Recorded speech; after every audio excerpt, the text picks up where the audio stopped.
Chapter 798. Everyone was caught off guard by the frog's words. Divine poison frog, you! The white rice ball monster's body trembled violently. It was clearly extremely enraged and couldn't help but speak. The frog yelled in a loud voice, I'm just a frog on a journey. I have a mother waiting for me to come home. I can't be an unfilial frog, ribbit.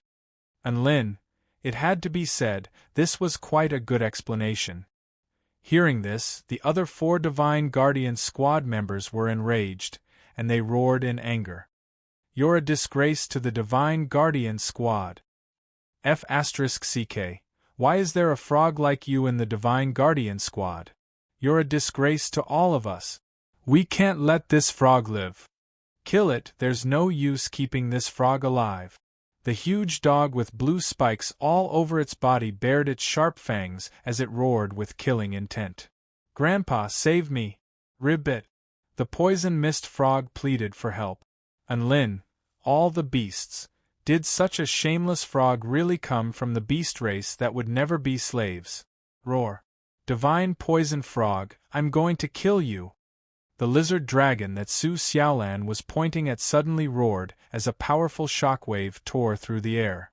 It completely unleashed its domain as black energy exploded outward like a ball of light. The lizard dragon had unleashed its power, but Su Xiaolan's dragon sparrow sword was even faster. Her dragon sparrow sword roared into the heavens as white holy flames protected her body from the energy explosion. At the same time, her true dragon lightning sword projection extended for several hundred meters before instantly puncturing the lizard dragon's head. Boom! The lizard dragon collapsed to the ground. Just like that, powerful divine guards died in less than a second after they rose to power. Su Xiaolan picked up one of her storage rings before turning toward the other 3 Divine Guardian Squad members with a scorching light in her eyes. The huge dog that had just been itching to attack became even more enraged upon seeing this, and it pounced toward Lin. I'm going to drag you all to hell even if I die. Calm down, don't forget our mission. At this moment, the wriggling monster that looked like a glutinous rice ball stretched out its white tentacles and restrained the giant dog that was pouncing forward. However, a streak of golden light suddenly rushed towards Lin. The golden flame long-necked lion couldn't hold it in any longer. Golden flames erupted from its body, covering a radius of several hundred meters. Golden lightning balls containing terrifying power appeared within the golden flames and crashed toward Lin. This was its ultimate technique, the Fuyang Thunder Lion Cannon. Each ball of golden lightning was powerful enough to blast a soul formation stage soul beast to death. The combined might of so many lightning balls was no less fearsome than an attack unleashed by a rookie return to void stage mighty figure. Roar! Traitors and trashy humans, go to hell! The golden flame long-necked lion's body was spinning rapidly as it roared and pounced toward Lin. It was obvious that it had come to the realization that it was going to sacrifice itself in order to kill 1,000 enemies. It's too noisy. Lin waved his hand. The balls of golden lightning abruptly faltered before changing directions and hurtling toward the golden flame long-necked lion. The golden flame long-necked lion's face was filled with shock and horror. It was completely unable to comprehend what had just happened. Boom, boom, boom. The balls of golden lightning struck the golden flame long-necked lion at the same time before exploding. Terrifying energy instantly swept forth for several kilometers as boundless destructive lightning destroyed everything in its path. It was as if a golden sun had lit up the night sky, painting the entire space golden. The beast, Lin, and the others were all blasted flying by the shockwaves from the explosion. After the lightning dissipated, the golden flame long-necked lion's entire body was charred black, and it had lost all signs of life. Its mouth was wide open as it collapsed to the ground, where the aroma of charred meat wafted through the air. What the hell happened? Aon Yo stared at the scenes unfolding before its eyes with a dumbstruck expression. The divine poison frog, which was being stepped on by Lin, stared blankly at the sight of the cooked golden flame long-necked lion. Croak, croak. Unlin, Gluten Lord, did that human do that? The huge dog was also scared **less. So be it if the golden flame long-necked lion had been insta-killed, but the fact that it had been insta-killed by its own spell technique sent chills running down its spine. The Gluten Lord's expression became extremely grave. These two humans are far more powerful than we imagined. Don't be fooled by their cultivation bases. Let's retreat for now. However, just as the two Divine Guardian squad members were about to turn and flee, a woman in a jade dress appeared behind them to seal off their path of retreat. Don't even think about leaving before you tell us what we want to know. Su Xiaolan smiled. She stood proudly with her dragon sparrow sword in her hand, and her sword intent surged into the heavens as she stood in the path of the two soul beasts at the soul formation pinnacle stage on her own. **CK, I've been underestimated. I'm going to kill her. The huge dog with blue spikes all over its body immediately charged toward Su Xiaolan. The Gluten Lord didn't stop the huge dog this time. Instead, it pounced toward Su Xiaolan with it. They had no way out, so they could only choose to break through the defensive line. If they could defeat or capture this human woman, they might be able to turn the tables on this battle. Dead spirit killing spike. The blue spikes on the huge dog's body abruptly detached themselves from its body before flying towards Su Xiaolan like flying swords exuding frosty blue light. The space in the wake of the spikes froze, and the screeching of the spikes sounded like the wails of countless ghosts. Lightning crackled beneath Su Xiaolan's feet, and she quickly evaded the onslaught of blue spikes as she inched closer to the huge dog. So fast. The huge dog's heart jolted with shock. However, it was a soul formation stage powerful being that had been through countless battles, and it was not afraid of Su Xiaolan, who had evaded all of its attacks. The huge dog's claws transformed into the sharpest of blades as it slashed toward the oncoming woman. This was its full-force attack, and it could shatter even a low-rank spirit tool with a single claw strike. Its attack was extremely fast and ferocious, and even with Su Xiaolan's movement techniques, she was unable to evade at such a close range. However, it was also at this moment that golden symbols began to flash over Su Xiaolan's palms. The defensive dragon symbol inheritance that she had obtained from the immortal spirit tower was completely unleashed. The phantom of a golden dragon head suddenly appeared and protected her body. The claws that were powerful enough to shatter spirit tools fell upon the golden dragon head, upon which an extremely sharp screech erupted. The huge dog stared at its claws with incredulity on its face. My full-force attack was blocked by a soul formation intermediate stage human cultivator? At this moment, Su Xiaolan's dragon sparrow sword had already fallen upon it. The giant dog's body was sliced in half, and the explosion of lightning and holy flames engulfed its body. It became the second beast to be roasted, and it couldn't be more dead.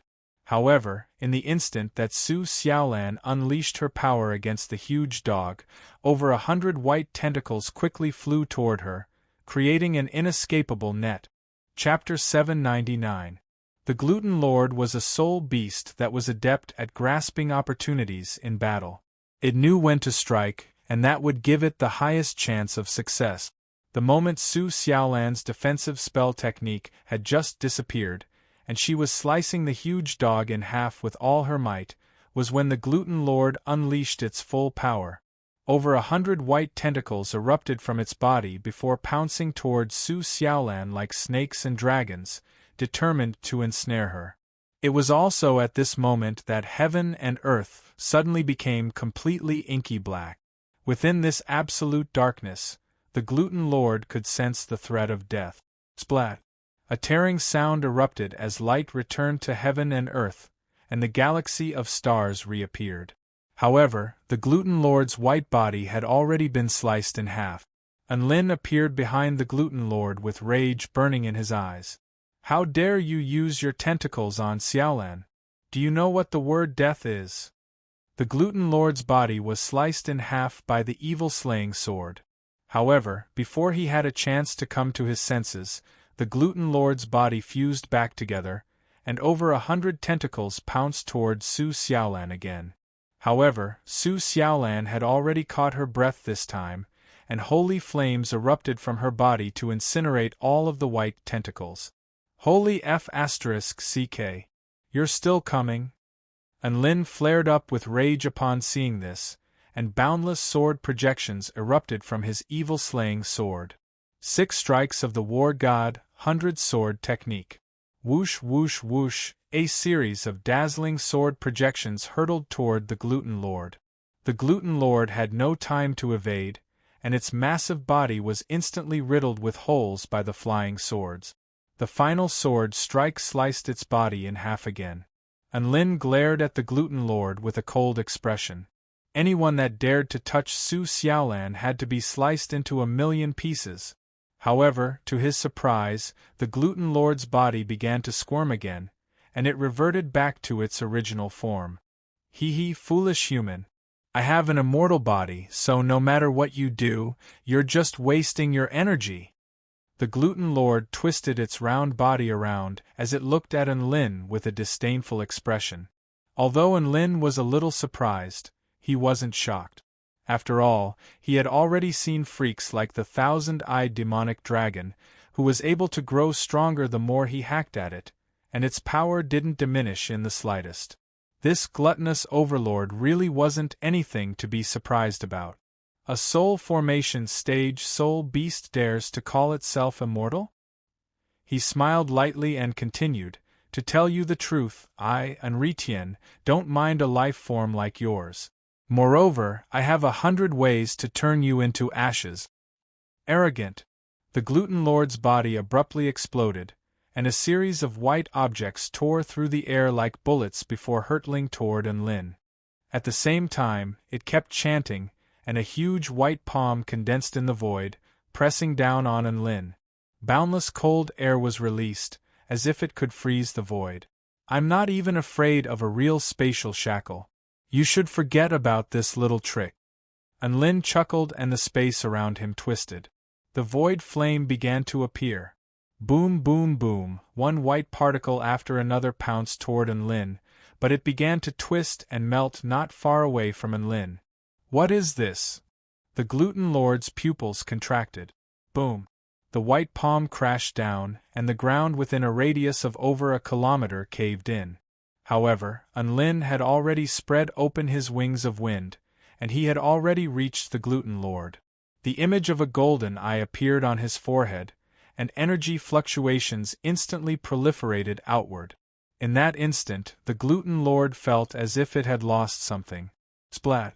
Another sword strike fell, and for the first time, the gluten lord's massive body was struck by the excruciating pain of being torn apart. What's going on? The gluten lord could see a massive gash being sliced into its round body, from which white liquid gushed forth, and its life force was quickly fading away. If this continued, it was going to die. Ah! What did you do to me? The gluten lord's body wriggled, and a long saber materialized on its white body before slashing toward Enlin's waist. Enlin was caught completely off guard, and his body was sliced in half. The gluten lord was ecstatic. Ha ha ha ha! Its laughter abruptly cut off, and its eyes widened as if it had seen a ghost. Enlin's upper and lower body began to wriggle before slowly fusing back together again. So this is the power of body fusion and division? Even the structure of my body has been completely changed. I can't even feel pain anymore. Enlin clicked his tongue in wonder. This was a new and novel experience, and his eyes lit up. The gluten lord came to its senses, and a terrifying thought occurred to it as it stared at Enlin with shock and horror on its face. Could it be, you're right, it's exactly what you're thinking. Enlin chuckled as his sword projection crashed down upon the gluten lord like flowing water. Splat! White liquid splattered through the air again, and the gluten lord howled in pain. Pain. How long had it been since it had experienced pain? Ever since it could divide its body like glutinous rice, this feeling had never appeared again. But now it discovered that it no longer had the ability to divide its body. The gluten lord howled in pain, and its body abruptly elongated before slashing toward Unlin's neck like a flying sword, leaving a dazzling sword projection in its wake. Unlin didn't dodge, and he allowed the attack to descend upon him. He also took advantage of this opportunity to swing his sword toward the gluten lord's body. The gluten lord howled in agony as it hurtled back in retreat. A massive gash had been inflicted on its body, and blood splattered through the air as its life force rapidly drained away. Meanwhile, Unlin gripped his sword in one hand and his own head in the other before reattaching it. Despair. The gluten lord was disgusted by its own ability. Could this be the cycle of the heavenly Tao, retribution? Su Xiaolan let loose a cry of shock upon seeing this. Unlin, don't do that. It's too scary. Unlin nodded. I'll end the battle right away. I don't feel any pain after being slashed. This ability doesn't feel good at all. The gluten lord almost jumped up in fright upon hearing this. You're so King shameless. You're taking advantage of me, yet you're still trying to act innocent. You don't feel any pain after being slashed? Do you want to feel the pain of being slashed to feel good? Are you sick in the head? Even though the gluten lord was roasting Unlin with all its might, its massive, round body still sprawled to the ground. Please spare me, boss. Unlin. Su Xiaolan. A certain severely wounded frog on the ground. Unlin suddenly had a feeling that the calmer a beast was, the more cowardly it was. He had thought that the gluten lord would rather die than submit like the other beasts.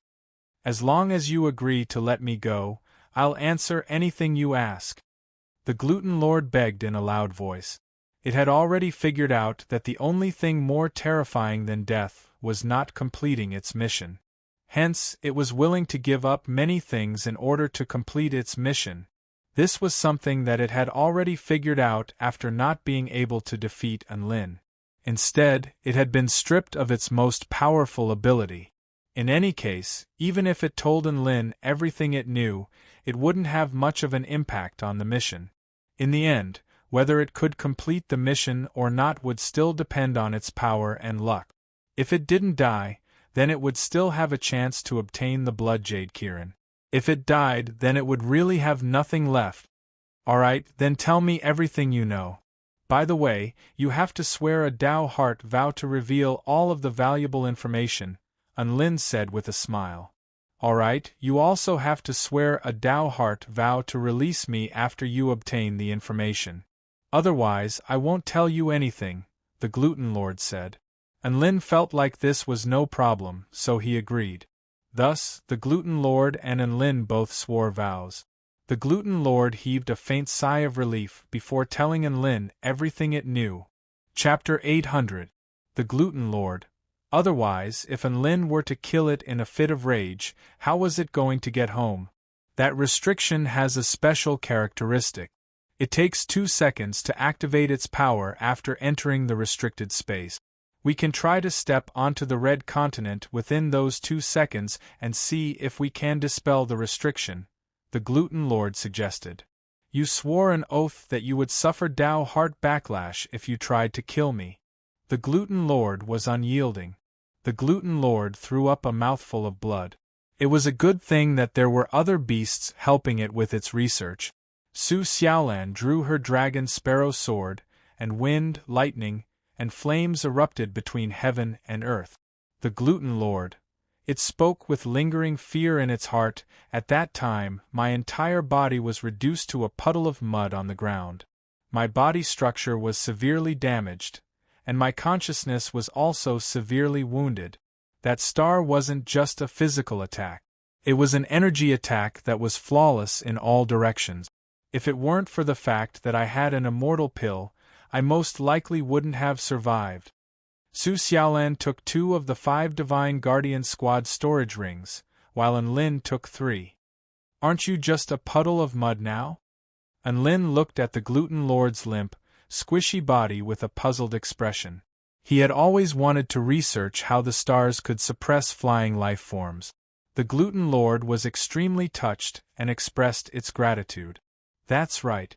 That restriction doesn't have any spell formation markings on it, and it seems to have been formed by the power of heaven and earth, which is very similar to the star suppression. The Gluten Lord didn't deny this. A thought occurred to Enlin, and he was a little perplexed. Your power is very useful, and it's very difficult for you to die. You should be able to resist the star suppression, right? Why are you using other beasts as test subjects? Enlin made his way over to the traveling frog. Is the Gluten Lord correct? Do you have anything to add? There are a total of 12 Divine Guardian Squad members who have entered the vast land of blood. All of them have come under the direct orders of the Divine Bat Emperor to search for the Kirin Blood Jade. Aside from some spirit stones and spirit rank treasures, there was only a 9th grade immortal fruit. That immortal fruit just so happened to be able to increase the purity of one's flame power. Enlin, I can feel your sincerity. So, the problem we have to solve now isn't the suppression of the stars, but the restriction on the floating land? Enlin looked up at the floating land in the sky. Boss, spare my life. I'm telling the truth. The members of the Divine Guardian Squad have only just arrived here, so we really don't know much about the Blood Jade Kirin. The Gluten Lord's body trembled violently. That's right. In order to reach the Scarlet Continent above, we even did a few experiments and obtained some preliminary result. Therefore, it was eaten by Enlin and Su Xiaolan on the spot. After eating the immortal fruit, it was time to get down to business. The Gluten Lord glanced at Enlin and the others as he spoke. The floating continent in the sky is most likely where the Kirin Blood Jade is located. Perhaps all the beasts that had come here were dead. That's why the beastmen who left this world didn't have any information about this. Gluten Lord. A faint smile appeared on Enlin's face. Seeing as you've answered quite well, I'll return your power to you. He had initially planned to use Aonyo as a guinea pig to study the rules of the suppression of the stars. However, Enlin had developed an attachment to Aonyo, and he couldn't bear to let it take any more risk. Whoosh! Enlin silently unsheathed his longsword. If you don't give me your storage ring, I'll kill you, Enlin threatened. There was no helping it. The Gluten Lord had already stolen all of its lines of surrender, so if it wanted to live, it had to reveal some valuable information. What kind of F***king information was this? It was all bullsh**t. The Gluten Lord's mouth wriggled as it spoke in a slow voice. We all know that the most important part of getting to the Crimson Continent above is how to avoid the suppression of the stars. The suppression of the stars is one of the 3 strangest things about the vast land of blood, but it actually has a loophole. Xiaolan, kill it, Enlin instructed.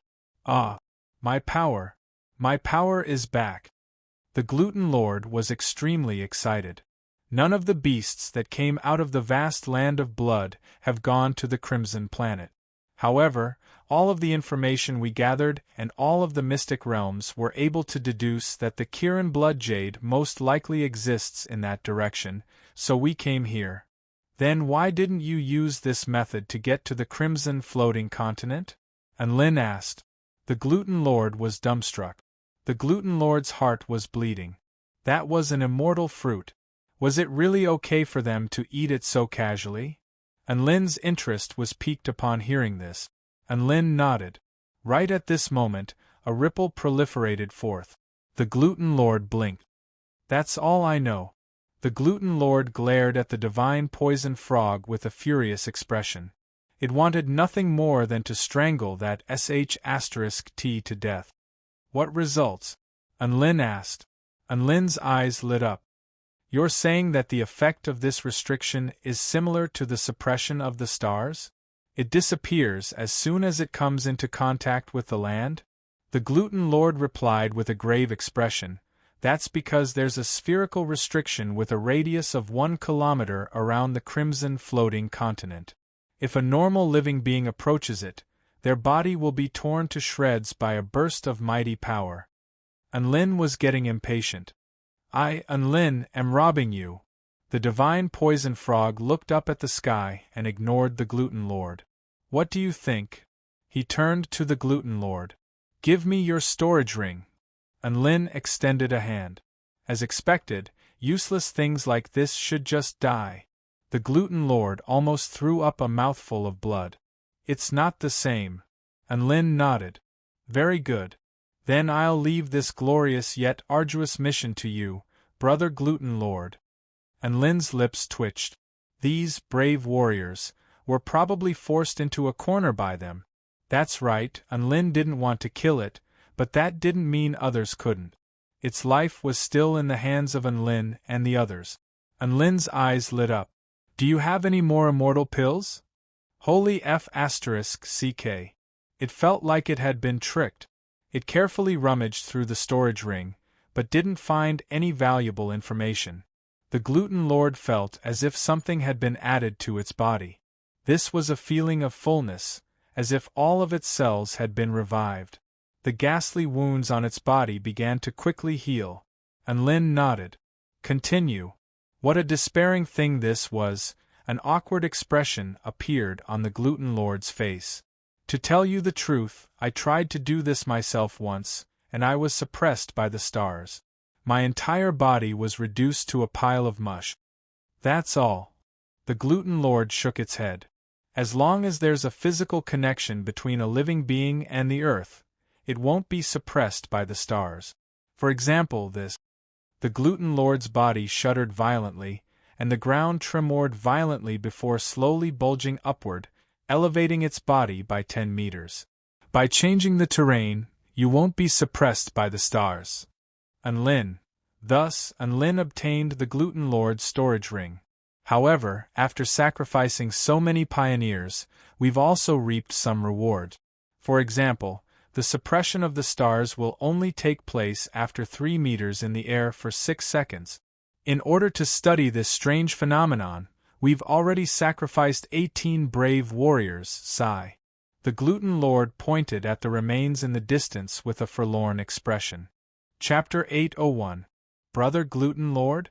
Who the F***ck is your brother? Would you let me take this risk if I were your brother? Never would the gluten lord have thought that it would become the first test subject after Unlin asked for its opinion. If it had known this would happen, it wouldn't have said anything at all. It looked at Unlin with a dark expression, clearly unwilling to do this. Unlin immediately offered words of consolation. Brother Gluten Lord, didn't you tell me that you have an immortal body when we were battling? Hence, it's safest for you to do this, right? The gluten lord convulsed with rage upon hearing this. Right my **s. You superficial brother. Moo. I think you're right. Aonyo suddenly chimed in. I also think you're right, Ribbit. The divine poison frog chimed in. The gluten lord immediately roared with rage. Shut up. None of your business. The divine poison frog thought to itself, of course it's my business. If you're not going, then I'm going. After that, Su Xiaolan also chimed in. After a simple and democratic discussion, everyone unanimously decided to let the gluten lord try this method. You can't go against the will of the people, brother gluten lord. Unlin patted the gluten lord's round body to find that it was quite soft and a little sticky. The gluten lord was tempted to use its super clone mystic technique to escape. However, it immediately abandoned that bold idea at the sight of Unlin's sharp eyes and Su Xiaolan's dragon sparrow sword. After all, theoretically speaking, the feasibility of its conjecture was still very high. Let's try it. The gluten lord decided to go for broke. If it could reach the floating continent in the sky safely, then it would be able to beat Unlin and the others to the Kirin Bloodjade, thereby increasing its chances of obtaining the Kirin Bloodjade. Thus, a massive rock pillar rose up from the ground and carried Unlin and the others toward the edge of the floating continent. Alright, stop here, the gluten lord suddenly said. They had already calculated the distance. This distance was about the limit of the red floating continent that could destroy the invading lifeforms. Unlin's eyes turned snowy white as he looked up at the floating continent up ahead, but he couldn't see any formation or restriction. Looks like it really has become one with heaven and earth. It feels a little like the power of rules, and there's no way to break it. He sighed softly, looking a little regretful. This was the first time his divine inspection technique had been unable to break through a restriction. This continent was actually not that big. It was only a few thousand meters in length, which was equivalent to the size of an ordinary city. They were all mushroom-shaped buildings, and the largest mushroom building in the center was emitting an extremely dazzling red glow, illuminating the entire continent like a star. "Go on, brother gluten tyrant," Unlin said. The gluten lord's face twitched slightly. Even though it was slightly unwilling, it had no choice but to take the risk and give it a try. Perhaps it could make use of this opportunity to profit from a disaster and seize the initiative. It took a deep breath, and the white body at the bottom squirmed crazily. Its aura continued to rise. 2 seconds, 1 kilometer. This was not a difficult task for it. All it had to do was unleash its full power. I'm going. Just you wait, divine poison frog." The gluten lord glared at the frog. The frog cowered behind its grandpa. It wanted the gluten lord to succeed, but at the same time, it wanted the gluten lord to fail and perish. Bam! The gluten lord set off a sonic boom, and it instantly broke through the sound barrier as it transformed into a streak of white light and hurtled toward the red floating continent. It was extremely fast, and it landed on the red continent in just over a second. Unlin, Su Xiaolan, Aonio, and the divine poison frog all held their breaths as they stared at the figure that had landed on the red continent. Success or failure would be decided in the next second. A second later, the gluten lord wriggled its seductive body and chortled with glee. "Haha, I'm fine, I did it." It turned its eyes toward the center of the red continent as it spoke, and a scorching light appeared in its eyes. This was the best time to fight for the Kirin Bloodjade, and it was closer to the Kirin Bloodjade than to Unlin and the others. Bam! The gluten lord charged toward the mushroom at the center of the continent. Unlin and Su Xiaolan's expressions shifted upon seeing this, but before they had a chance to do anything, an indescribable burst of power descended upon the gluten lord's body. The red light enshrouding the entire continent suddenly transformed into a series of thin beams of extremely high energy density, which formed a dense net of energy that flashed past the gluten lord's body. The restriction was triggered in the end, and not in 2 seconds, but in 3 seconds. The terrifying energy fluctuations made Unlin and Su Xiaolan's hearts palpitate with fear. "Ah!" The gluten lord let loose a heart-wrenching cry of anguish. The red beams of energy were like the sharpest blades between heaven and earth, and they instantly pierced through the gluten lord's body, slicing it into over 1,000 pieces. This attack had clearly broken through the gluten lord's power of fusion and division, and it was an attack that struck directly at the source of the gluten lord's power. Hence, there was no such thing as an invincible enemy. If there was, then it was definitely because the enemy wasn't powerful enough. How terrifying! Ribbit! The divine poison frog's mouth gaped open in shock. This power was condensed from the red light on the continent? Unlin was also given a fright. That should be the case. From a harmless light, it instantly condensed into a light with extremely high energy density. I don't think I'll be able to withstand an attack of this caliber. Su Xiaolan's little face was also a little pale. Both of them were filled with lingering fear as they had almost followed in the gluten lord's footsteps. After being sliced into over 1,000 pieces, the gluten lord was unable to regenerate, and its life force was quickly draining away. However, this wasn't the end in the sky above. The 9 stars in the middle of the Milky Way suddenly flashed at the same time. Faint white power of stars suddenly descended from the sky, instantly piercing through space and crashing down upon the gluten lord's body with the boundless might of heaven and earth. Boom! Energy exploded forth, and the gluten lord's body was crushed in a frenzy. The gluten lord's blood-curdling cries erupted into the heavens. Unlin and Su Xiaolan both drew a sharp intake of breath. So moving around on the red continent was still considered a life form, and it would be suppressed by the stars. This was very important, and they had to make a note of it. The two of them turned toward the gluten lord again to find that it had already lost all signs of life. A soul beast at the soul formation pinnacle stage, who was known to be indestructible, had fallen just like that. Sigh, the gluten lord has made a noble sacrifice for us. Let us mourn for a minute. A grief-stricken expression appeared on Enlin's face. Su Xiaolan, Ao Nyo, and the divine poison frog all mourned for the gluten lord. Su Xiaolan was the most compassionate of them all, and she really did mourn for the gluten lord. The divine poison frog wouldn't be able to last that long, and it looked around for an opportunity to go home. The path that the gluten lord suggested is no longer feasible. Not only can we not remove the restriction, but even the suppression of the stars is also a big problem. Do you guys have any good ideas? Enlin asked. Su Xiaolan's brows furrowed in thought. The suppression of the stars is easy to remove. We can just use the Earth Mastery technique to create a path that leads to the surface. The problem is still the restriction. Mu, I have a rather cowardly idea, Aonyo suddenly said. Oh? What is it? Enlin turned to Aonyo. Let's go out.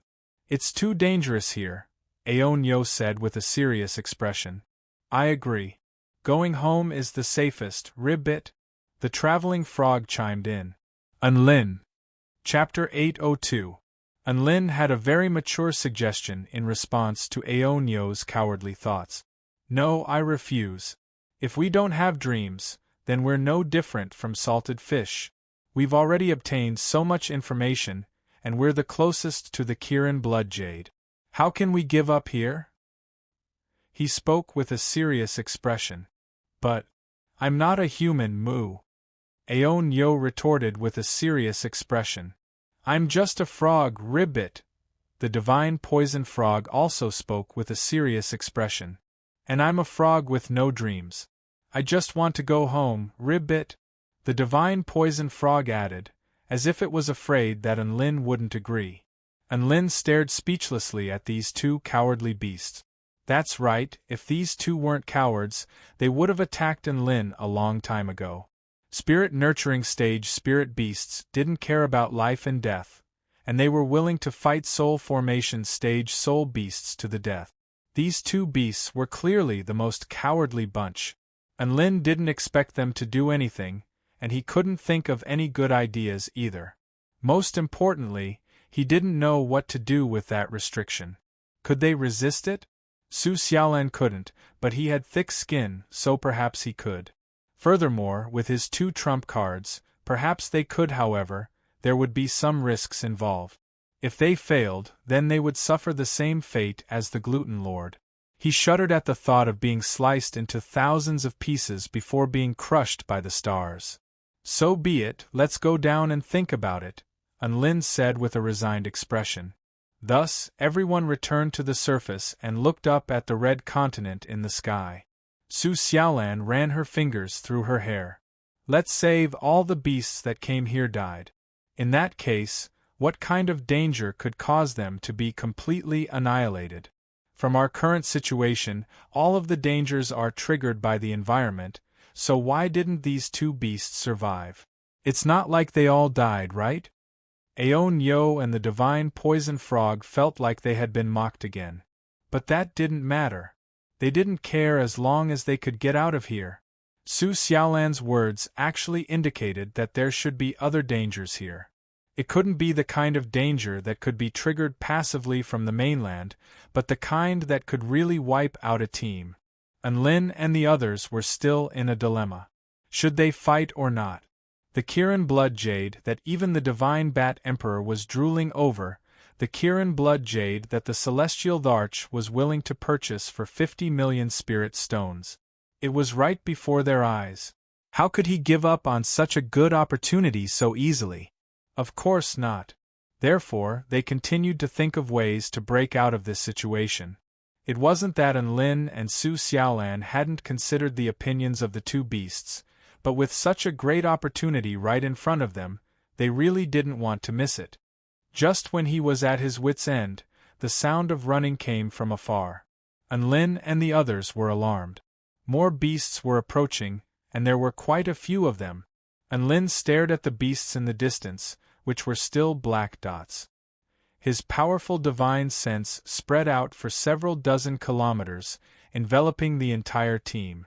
6 soul formation stage soul beasts and 16 spirit nurturing stage spirit beasts. There's a soul beast's divine sense that can detect my divine sense? And it's even disrupting it? A surprised expression appeared on Unlin's face. His divine sense was even more powerful than that of the vast majority of Return to Void stage mighty figures. Actively using one's divine sense to probe others could easily be detected and countered. However, if there was a large disparity between the two parties, it would still be possible to conceal one's divine sense. For Unlin's divine sense to be detected and disrupted by a soul beast's divine sense, there was most likely a soul beast with an extremely powerful divine sense that was comparable to that of a new Return to Void stage mighty figure. The oncoming beast pack in the distance slowly slowed down, clearly wary of Unlin and the others as they didn't choose to charge toward them. Interesting. A faint smile appeared on Unlin's face. This is the first time I've seen such cautious beasts. It looked like their enemies this time were not to be underestimated. Even though the beast horde had slowed down, they still drew their weapons and unleashed their domains. All of a sudden, their auras surged like a vast ocean, and they were clearly ready for battle. The divine poison frog's legs gave out from under him again upon seeing the beast at the front. It's here. Unlin was curious. Who is it? The captain of the Divine Bat Emperor's Divine Guardian Squad, the peerless saber demon, the divine poison frog replied in a trembling voice. Unlin nodded with an enlightened expression. That beast was most likely the soul beast that had detected his divine sense. As expected of the captain of the Divine Guardian Squad, it was indeed quite powerful. However, peculiar expressions appeared on Unlin and Su Xiaolan's faces upon seeing the peerless saber demon. This is probably the opposite of cute?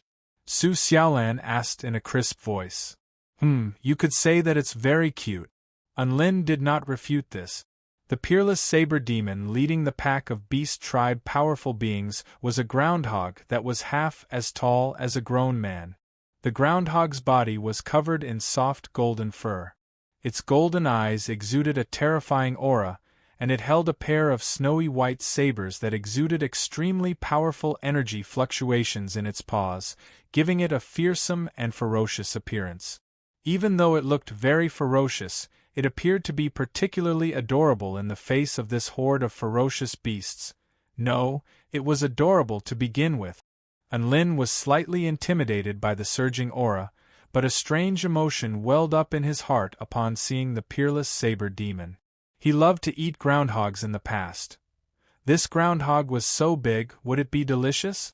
The peerless saber demon drew closer and closer to Unlin, and it finally caught sight of the human that was giving it some sort of pressure. What was most alarming to it was that it could see scorching desire and desire on the human's face, and there was even a crystalline liquid flowing from the corner of his lips. Was this just a hallucination? The peerless saber demon's golden eyes widened. It felt like the human wanted it. That's right, the human wanted to possess it or eat it. This was the instinct of a wild beast, but its instincts were always very accurate. Stop! The peerless saber demon suddenly yelled for the beast tribe to stop. What is it, team leader? A soul formation stage soul beast asked. Suddenly halting in the middle of a charge would weaken the beast tribe's morale, so all of the beasts were quite curious. The peerless saber demon's lips twitched involuntarily as it stared at the human male. Not only did the human male pull out a sword, but he also pulled out a frying pan. What the F***ck was going on? Was he afraid that no one would know what he was going to do next? That's a little strange. Don't act rashly, the peerless saber demon said with difficulty.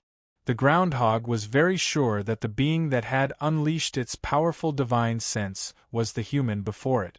It naturally wasn't going to judge based on cultivation base, as that terrifying divine sense had already told it the answer. The groundhog wasn't going to underestimate its opponent. It could even see the disappointment in the human's eyes upon seeing it stop its charge. When humans went berserk, they were even more terrifying than wild beasts. Chapter 803. Thus, the two forces faced off against each other for no apparent reason. Unlin was a little perplexed. Was he really that scary? Or could it be that the beast tribe had finally developed some intelligence? What he didn't expect was that his image of him holding a sword in one hand and a frying pan in the other was quite scary to a groundhog. Su Xiaolan rolled her eyes in exasperation at Unlin's actions. Even though the groundhog in front of her looked quite plump, it was still a highly intelligent life form. Wouldn't it be cruel to eat it? In reality, humans eating beast meat, and beasts eating human meat was a very common occurrence on the Taichu continent. This was actually a result of the survival of the fittest in the world's food chain. Everyone was at the top of the food chain. If they didn't want to be eaten, they had to be more powerful than their opponent. For example, if a return to void stage beast died, a normal cultivator's cultivation base would progress significantly after eating its flesh. Would they not eat it because it was a highly intelligent life form? What a joke! Beasties were so adorable and could talk, so they were not allowed to eat them. If they didn't eat them, countless cultivators would fight over them. As for beasties that weren't adorable, there was even less of a psychological burden for them to eat them. It was a wonder what kind of psychological state this was in. Another phenomenon was that cultivators found food that resembled humans to be more difficult to eat. In contrast, it was easier for them to eat food that was strangely shaped. At the end of the day, this was a result of a strange concept that humans had developed over a long period of time. However, not all cultivators were willing to accept such a phenomenon. Some cultivators found eating highly intelligent life forms very disgusting. There was also a group of cultivators who felt that not only were highly intelligent life forms inedible, but even normal animals were also inedible. Because they could feel pain, they could feel happiness, and they could also feel emotions. How cruel would it be to eat them? All living beings should be equal. Thus, the Buddhist kingdom of the West was born. Everyone should be vegetarian and not eat meat. Buddhism was merciful, and nature was empty. Apparently, a certain faction had appeared in the Buddhist kingdom, and they felt that plants were inedible as well, because plants were also living beings. All living beings were equal, so what right did they have to deprive others of their right to live? However, humans couldn't just not eat anything, right? This faction could not starve to death. As a result, Buddhist cultivators who studied photosynthesis were born in this world. Just as Su Xiaolan was lost in her thoughts, the groundhog began to move. The peerless saber demon was enraged when it saw the traveling frog next to Enlin. Divine poison frog, why are you with humans? Are you going to betray the divine bat emperor? The frog shuddered. What should I do? Both sides are so strong, I can't afford to offend them. It had no choice but to come up with a solution. It looked at the groundhog with an aggrieved expression and didn't say anything, but 2 streams of tears flowed from the corners of its eyes. They looked at each other with tears in their eyes, speechless. Yes, I have my difficulties, but I can't say it out loud. Sure enough, the groundhog immediately thought of many possibilities upon seeing the frog's current state. It was no longer targeting the frog. Instead, it looked at Enlin angrily. Scum? Ah! Enlin was dumbfounded. Why did she suddenly start scolding him? Couldn't she just fight properly? However, the groundhog's roar was quite terrifying, and the sound waves swept up gale-force winds that cracked the ground below. "Ah! Kill those 2 humans!" the peerless saber demon roared. Extremely powerful auras erupted from the 5 soul formation stage soul beasts and 16 spirit nurturing stage spirit beasts as they pounced toward Enlin. Unlin was given a fright by this, and he slashed his evil-slaying sword through the air, unleashing a black sword projection that pierced through heaven and earth toward one of the beast tribe powerful beings.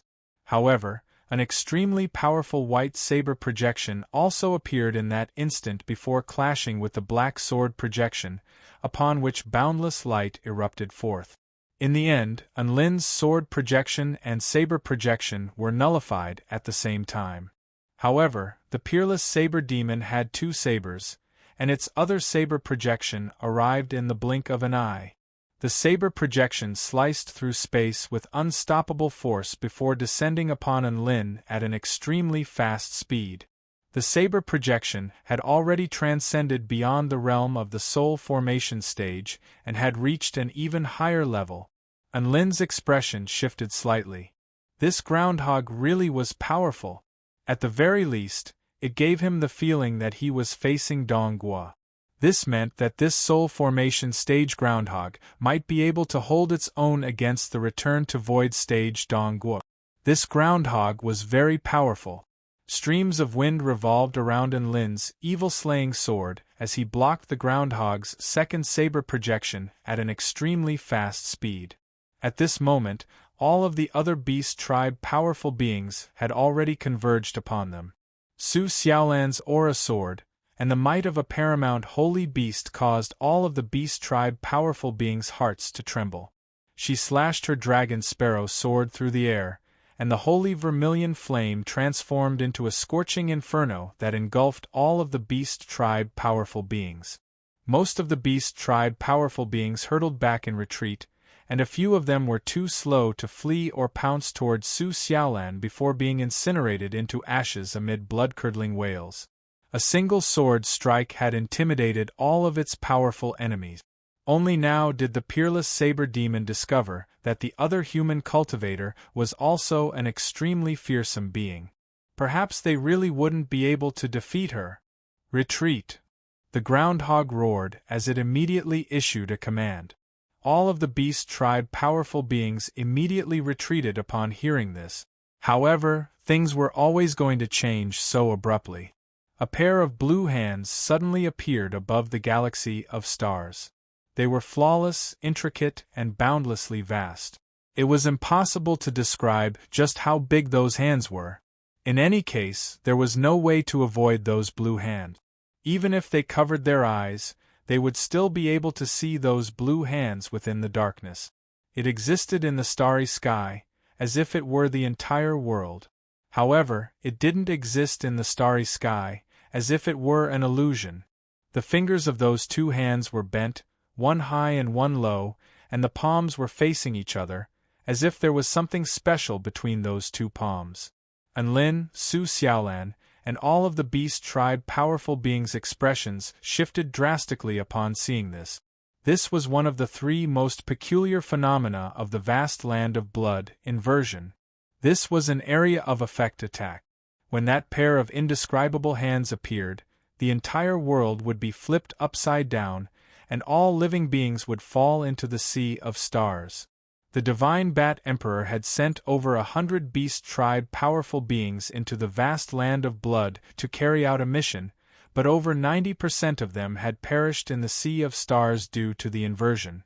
All of a sudden, those two hands began to slowly flip over, as if they were trying to turn the strange object between those two palms around them. Boom! Heaven and earth began to transform violently. Immediately afterward, everyone felt an unparalleled suction force erupt from the starry sky. The gravitational force on the ground began to disappear, and heaven and earth began to flip. The inky black earth transformed into a black, rocky sky. The boundless starry sky began to materialize, transforming into an invisible earth. Unlin, Su Xiaolan, and the others were all sucked into the starry sky and plummeted relentlessly. Heaven and earth truly had been flipped upside down. They knew that they couldn't resist this process, and they definitely couldn't fly toward the black, rocky sky. Otherwise, they would be suppressed by the black, rocky sky. Chapter 804. How long did it take to fall from the inky black earth to the starry sky? Enlin didn't know how high the heavens were on the Tai Chu continent. However, in this vast land of blood, they weren't far from the starry sky. After plummeting for close to 100,000 meters, they crashed into a certain starry sky. 3 spirit beasts that did not manage to slow down in time and had low defenses were directly smashed into meat patties due to the fearsome falling momentum. Thump, thump, thump, a series of violent collisions erupted as the beast tribe powerful beings crashed into the ground. They no longer paid any attention to Enlin and the others. Instead, they looked around with shock and horror on their faces. The biggest threat now was the starry sky, not Enlin and the others. Enlin also looked around to find that this entire space was extremely bright as the stars were right beside him, beneath his feet and above his head. This time, he was truly situated in a sea of stars. Dazzling starlight greeted him as far as his eyes could see. "There are so many stars, I'm feeling a little dizzy," Su Xiaolan grumbled. That's right, there were simply too many stars here, and they flashed as far as the eye could see.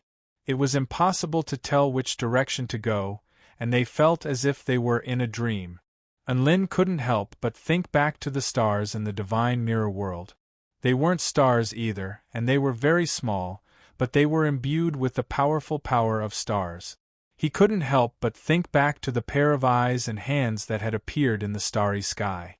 That was like the ruler of this world, and it possessed the power to topple the entire world. Could it be that a god of creation like Tina had appeared in this world? Gasp! A panicked cry suddenly sounded. Enlin turned to discover a crimson beetle trying to evade a star. The crimson beetle's body glowed with a metallic light, and its aura was vast and powerful. This was clearly a soul formation stage soul beast. However, its speed was still slower than the star. However, the crimson beetle was still determined to escape. It knew that there was still a chance for it to survive. The 2 stars in the sky suddenly formed a thin line of white stars along the beetle's escape route with the power of the stars. Splat! The beetle didn't even have a chance to react before its body passed through the thin line. Like a piece of iron wire meeting tofu, its body was cut in half. Enlin drew a sharp intake of breath upon seeing this. Soul formation initial stage soul beasts died here without any pressure. The stars here could kill. Some of the beasts tried to escape into the sky. Then, they were suppressed by both the pitch-black sky and the starry sky. Their deaths were extremely miserable, and it was said that even their bones were smashed into pieces. If the beasts wanted to survive, they could only wait for the next inversion. The attacks of the stars seemed to be random as well. Therefore, the starsea beasts that walked out alive might not be the strongest, but they would definitely be the luckiest. In this aspect, it was very similar to Heaven's judgment. It was very dependent on luck. Croak! Enlin, take me with you. The divine poison frog ran toward Enlin. Moo! Aonyo also arrived beside Enlin and Su Xiaolan with a fawning expression. Even though this place was dependent on luck, Enlin and Su Xiaolan were extremely powerful, so perhaps they really did have a way to deal with the stars. Their strong desire to live caused the 2 beast race experts to be very enthusiastic and proactive. Enlin didn't say anything at the sight of these 2 beasts. The frog also expressed its stance at this moment.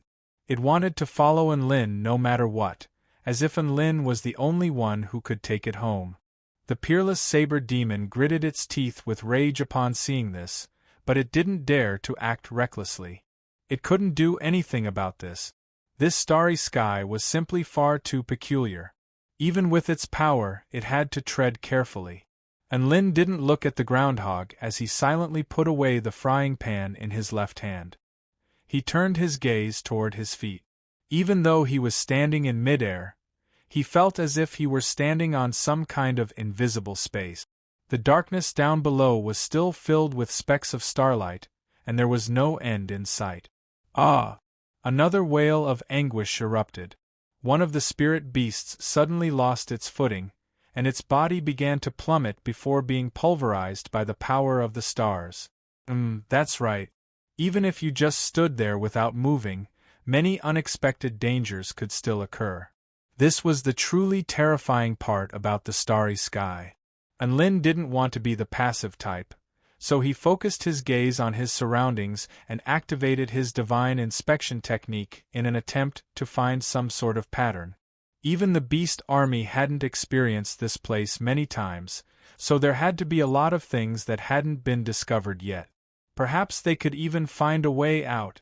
The divine inspection technique was known as the divine technique that could identify all things in the world. His eyes fell upon the starry sky, and he really did discover some things. "Come with me." And Lin's eyes turned snowy white as he suddenly made his way toward a certain direction. Su Xiaolan followed him without any hesitation. Ao Nyo and the divine poison frog also followed behind Lin. Roar! At this moment, another beast was in danger. This was a purple lightning tiger, and it was clawing at its own face with both hands in a frenzy, as if it had fallen into some sort of deranged state. In the end, it killed itself. Some of the beasts looked on with shock and horror. The lightning tiger had clearly fallen into some sort of illusionary realm, upon which it killed itself. This was an extremely terrifying scene. They were filled with despair at the thought that their chances of survival were less than 10%, and they couldn't do anything other than wait for their deaths or rely on luck to survive. Yet another beast's feet were empty. The three-headed snake bird was so frightened that it immediately flapped its wings. However, the terrifying suction force coming from its feet still dragged it into the abyss of death. The terrifying scene continued. However, a very peculiar scene ensued. All of the beasts turned toward a certain spot in the starry sky with expressions of shock and confusion on their faces. There, Lin was holding Su Xiaolan's hand in public, showing off to everyone. Tui. It was Lin holding Su Xiaolan's hand as he led Ao Nyo and the divine poison frog on a stroll through the starry sky. That's right. They were strolling through the starry sky in an extremely leisurely manner. All of the beasts were astonished. This was a place that they viewed as a perilous situation of life and death, but Lin and the others were strolling through the starry sky as if they were taking a stroll in their backyard. They were even in the mood to look around and admire the beautiful scenery around them. Was this appropriate? Furthermore, their footsteps were extremely stable, and the stars around them were also extremely stable, indicating that they hadn't encountered any danger.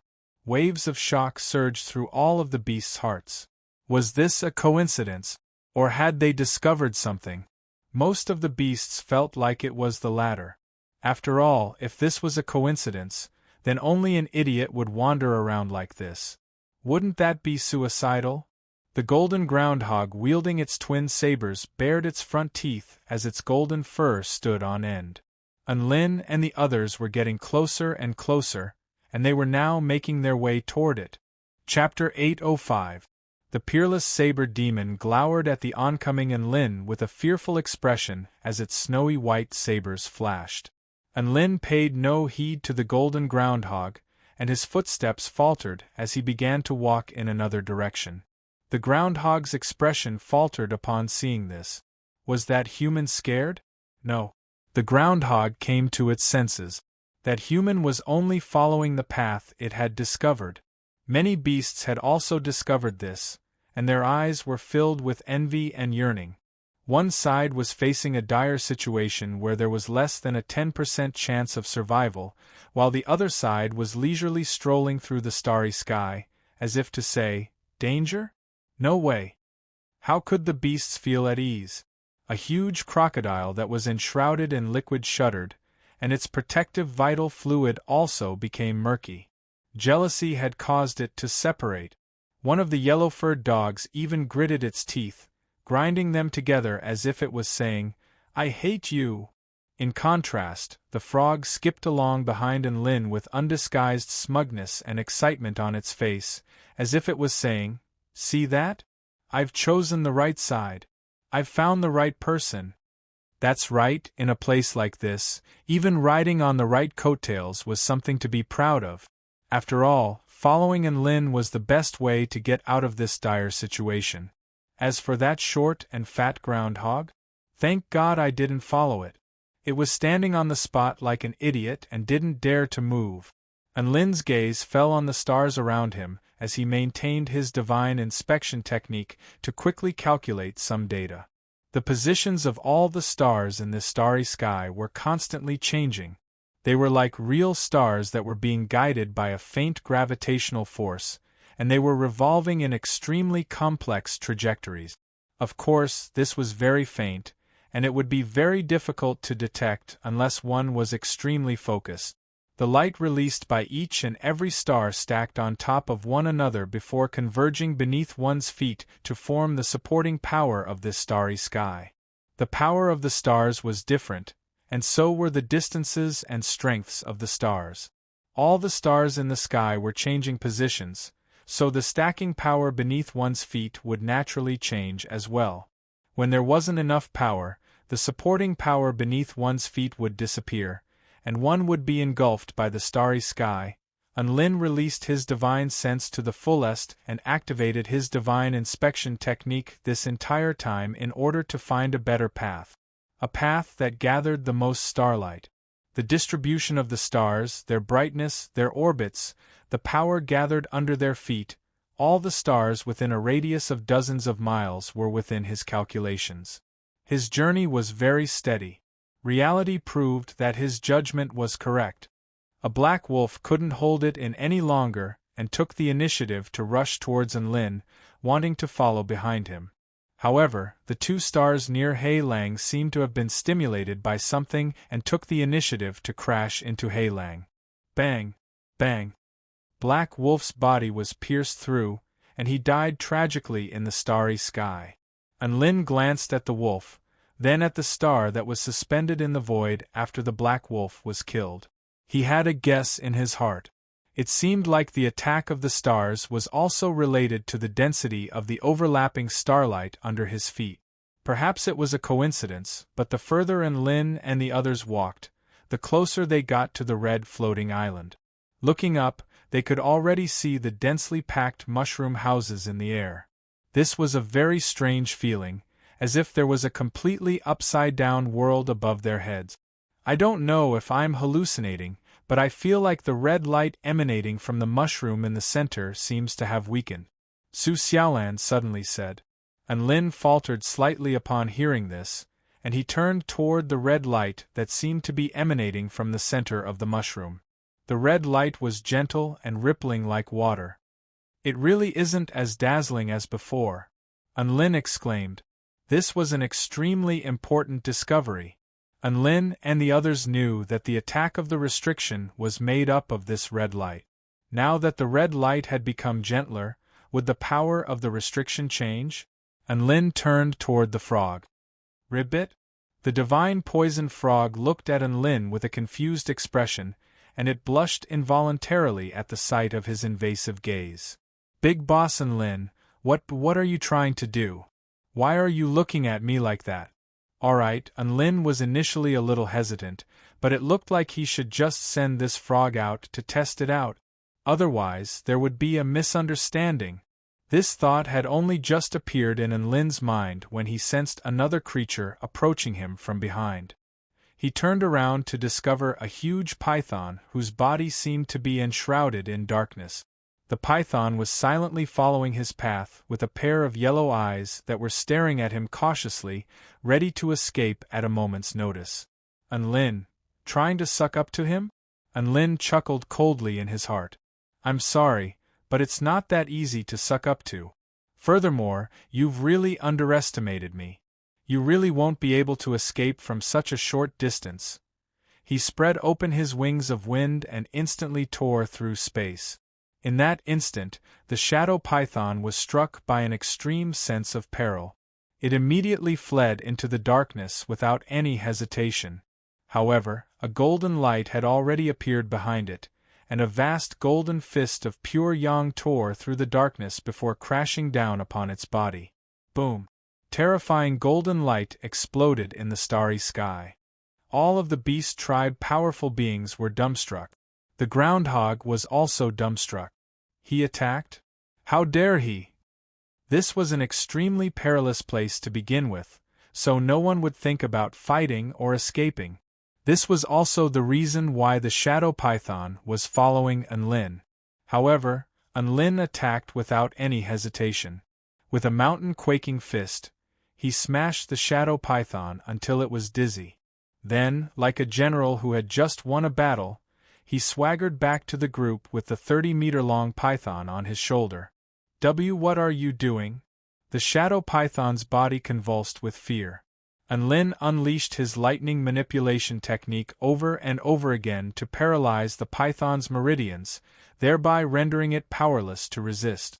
He didn't hide anything. I'm going to send you to the heavens. The shadow python was dumbstruck. What did that mean? Enlin pointed up at the inverted floating continent in the sky with a smile. I'm giving you a chance to obtain the Kirin blood jade. Are you touched? The shadow python came to its senses and roared, I can kill snakes, but I can't humiliate them. I'm not going to become a guinea pig for lowly humans like you. Lowly humans? Enlin blinked. That's not what you said when you risked your life to suck up to me. The shadow python. Enlin continued, I'm going to toss you into the sky, so you'll definitely be struck by both the starry sky and the inky black sky. Your only chance of survival is to try and get to that crimson floating continent with all your might. Heaven and earth have been flipped upside down, so perhaps the restrictions there will also change. Everything will depend on your strength and luck. You're a soul formation intermediate stage soul beast, so I have faith in you. The shadow python was completely unmoved by Enlin's words of encouragement. In fact, it even wanted to curse. No, it was already cursing. I present MMP and hashtag. Yen. Ah. Enlin let loose a blood-curdling cry, and the shadow python was hurled toward the upside-down floating continent like a cannonball. Chapter 806. The shadow python was in despair. The terrifying power forced it to fly toward the crimson floating continent in the sky. The white star on the ground had already begun to move, and it flew into the sky as a streak of white light. A certain power also descended from the inky black sky. Right now, it had no way out. It could only go all out. The shadow python roared as it unleashed all of its power, and its body transformed into a black shadow as it flew toward the floating continent in the distance. Enlin, Su Xiaolan, and all the other beasts all turned toward the shadow python. Its fate would decide the fate of everyone else to a certain extent. The crimson continent wasn't actually very far away from the starry sky. The shadow python quickly entered the 1,000-meter radius of the restriction, and it continued to descend upon the crimson continent. Boom! The ground exploded, and dust and debris flew through the air as the shadow python slowly reappeared. What was even more exhilarating was that the star seemed to have lost its target, and it circled around in a daze before slowly returning to the starry sky. The power descending from the inky black sky also disappeared. Enlin clenched his fists as he stared intently at the red light in the sky. Whoosh! The red light twisted and converged to form a series of thin red energy lines before flying toward the shadow python at a speed that struck despair into the onlookers' hearts. The shadow python had no choice but to fight. It unleashed its soul formation intermediate stage power to the fullest, and an inky black shield enshrouded its entire body. The extremely dense energy lines formed a net, and they sliced through the shadow python's body like the scythe of the Grim Reaper. Crack! Bam! The shadow python's shield shattered, but its body was completely unscathed. Enlin took a deep breath as his eyes lit up. I'm fine. We did it. The shadow python also faltered for a moment. It clearly didn't think that it would actually survive. However, it quickly came to its senses and charged toward the center of the floating continent. That upside-down floating continent's gravity is centered around the surface of the floating continent after entering the range of the restriction. There's clearly some kind of law that's isolated it from the outside world. Now is the best time to enter that place. Enlin spoke with excitement. Let's go. Su Xiaolan couldn't wait any longer. The two of them, a cow and a frog, began to charge toward the floating island. The groundhogs and all of the surviving beasts also unleashed all of their powers to rush toward that continent. Obtaining the Qilin blood jade was one of the reasons, but leaving this damned place with an extremely high death rate was the most important reason. Streaks of light flew toward the upside-down continent. In the starry sky, countless dazzling stars pursued relentlessly, like a waterfall of stars rushing into the sky. The scene was extremely spectacular, but those stars were not scenery, they were terrible killers. The giant shadow python didn't die because it was a soul beast of the soul formation intermediate stage and possessed a certain level of power. The other spirit nurturing stage spirit beasts weren't so lucky. One after another, the spirit beasts were pierced by the stars, screaming as they died. Some of the faster flying spirit beasts managed to enter the range of the Crimson Continent's restriction with great difficulty, only to be sliced into hundreds of pieces by the merciless energy threads. In the end, the groundhogs and the other two Divine Guardian squad members were the only ones who managed to survive. All of them were soul beasts at the soul formation pinnacle stage. Unlin and the others landed on the ground before the groundhogs, and they were already pursuing the giant shadow python. No, to put it more accurately, they were participating in the battle for the Qilin blood jade. It was undoubtedly the case that the Qilin blood jade was most likely located in the glowing mushroom at the very center of the continent. The giant shadow python unleashed its shadow evasion technique, and its slender body transformed into a black shadow as it crept toward the mushroom at an extremely fast speed. It had no choice but to obtain the Qilin blood jade in order to reach the pinnacle of its snake life. It was close. The giant shadow python raised its head, and it could already see the alluring light emanating from the mushroom building. Ha ha! Qilin blood jade, here I come! The giant shadow python was extremely excited as it unleashed its divine sense to the fullest extent in an attempt to locate the Qilin blood jade. It then sensed something beside it. A red figure flashed down from the doorway of another mushroom building, and a cold sword tore through the darkness before puncturing the giant shadow python's head with extreme accuracy.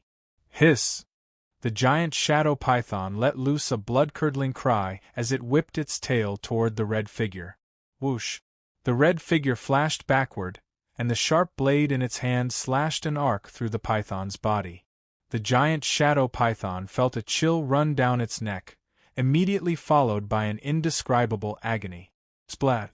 The python's head was completely severed. It let loose a heart-wrenching wail of anguish as the two halves of its body convulsed violently on the ground before finally perishing. Unlin and Su Xiaolan's expressions became a lot more grave upon seeing the red figure. A crimson warcat suddenly appeared in front of them. It held a crimson longsword in its hand, and its aura was vast and terrifying, even more so than that of the demonic blood beasts they had encountered on the mutant blood phoenix. However, Unlin didn't even look at it. Instead, he unleashed a bolt of golden void lightning to the side without any hesitation. Boom! Thunderclaps erupted into the heavens, and the crimson mushroom building was pulverized amid a clash of golden lightning. A red figure hurtled back in retreat as a sinister cackle reverberated through the air. Ha ha ha ha! The food this time is a high-grade ingredient. Be careful, goat god. The other party must be quite powerful to be able to detect you. The humanoid cat shook off the blood on its sword, and even though it was warning Enlin to be careful, it continued to make its way toward Enlin with its graceful catwalk. This is a good opportunity. They've been stalled. The groundhog was ecstatic upon seeing this, and it immediately tried to avoid the demonic blood beasts in order to attack the mushroom building from the side. However, it didn't even get a chance to rejoice for 3 seconds before a massive hammer suddenly fell from the sky. This hammer was several hundred meters wide, and it encompassed the groundhog and the other 2 members of the Divine Guardian squad. Boom! The massive hammer fell, and the earth tremored violently. An intense battle had already erupted on the outskirts of the mushroom building. However, the interior of the mushroom building at the very center was very quiet. A creature enshrouded in black shadow picked up a transparent cup of crimson wine and took a small sip. Beside the black shadow creature were two beings with equally terrifying auras. They lay prone on the ground, looking through the wall at the scene outside. A blue flying tiger with countless skulls dangling from its wings narrowed its eyes. "There's an aura that I hate very much among the newcomers." A monster with the body of a goat and the face of a human spoke in a slow voice. "I'm hungry, I really want to eat. Don't be in such a hurry. The delicious food is about to arrive, so let's soak it for a while." The black shadow creature placed the cup on the table and tapped it on the table with a sound that reverberated throughout the entire continent. Boom! Boundless crimson blood instantly began to gush forth from the crimson ground. Blood instantly surged over the entire continent, accompanied by the anguished wails and despair of the dead. Heaven and earth transformed into a crimson purgatory. A thought suddenly appeared in Enlin's mind as he stared at this abrupt and terrifying scene. Could it be that this was the true vast land of blood? Chapter 807. Crimson blood surged on the ground below. At a certain moment, Enlin sensed a certain power that made his heart palpitate. He turned toward the massive mushroom building. "Is it over there? You're fighting me, and you still have the time to look elsewhere?" The crimson humanoid cat strode toward Enlin, and its longsword flicked through the air before it disappeared on the spot. In the next instant, the humanoid cat had already appeared before Enlin, and its crimson longsword stabbed toward Enlin's heart. Enlin also reacted extremely quickly, and he thrust his evil-slaying sword toward the humanoid cat. Boom! The two swords collided, and sword intent surged forth as a wave of blood swept through the air, and the buildings within a radius of several hundred meters were instantly pulverized into dust. Enlin's hand was numb from the impact of the sword's strike, and the humanoid cat was forced to retreat in an agile manner. Mihahaha! A burst of dissolute laughter suddenly erupted. The humanoid goat monster appeared behind Enlin, and a crimson spike extended from its hand toward Enlin's neck. However, the fur on its body instantly stood on end, and it immediately turned around with its arms raised in front of its body.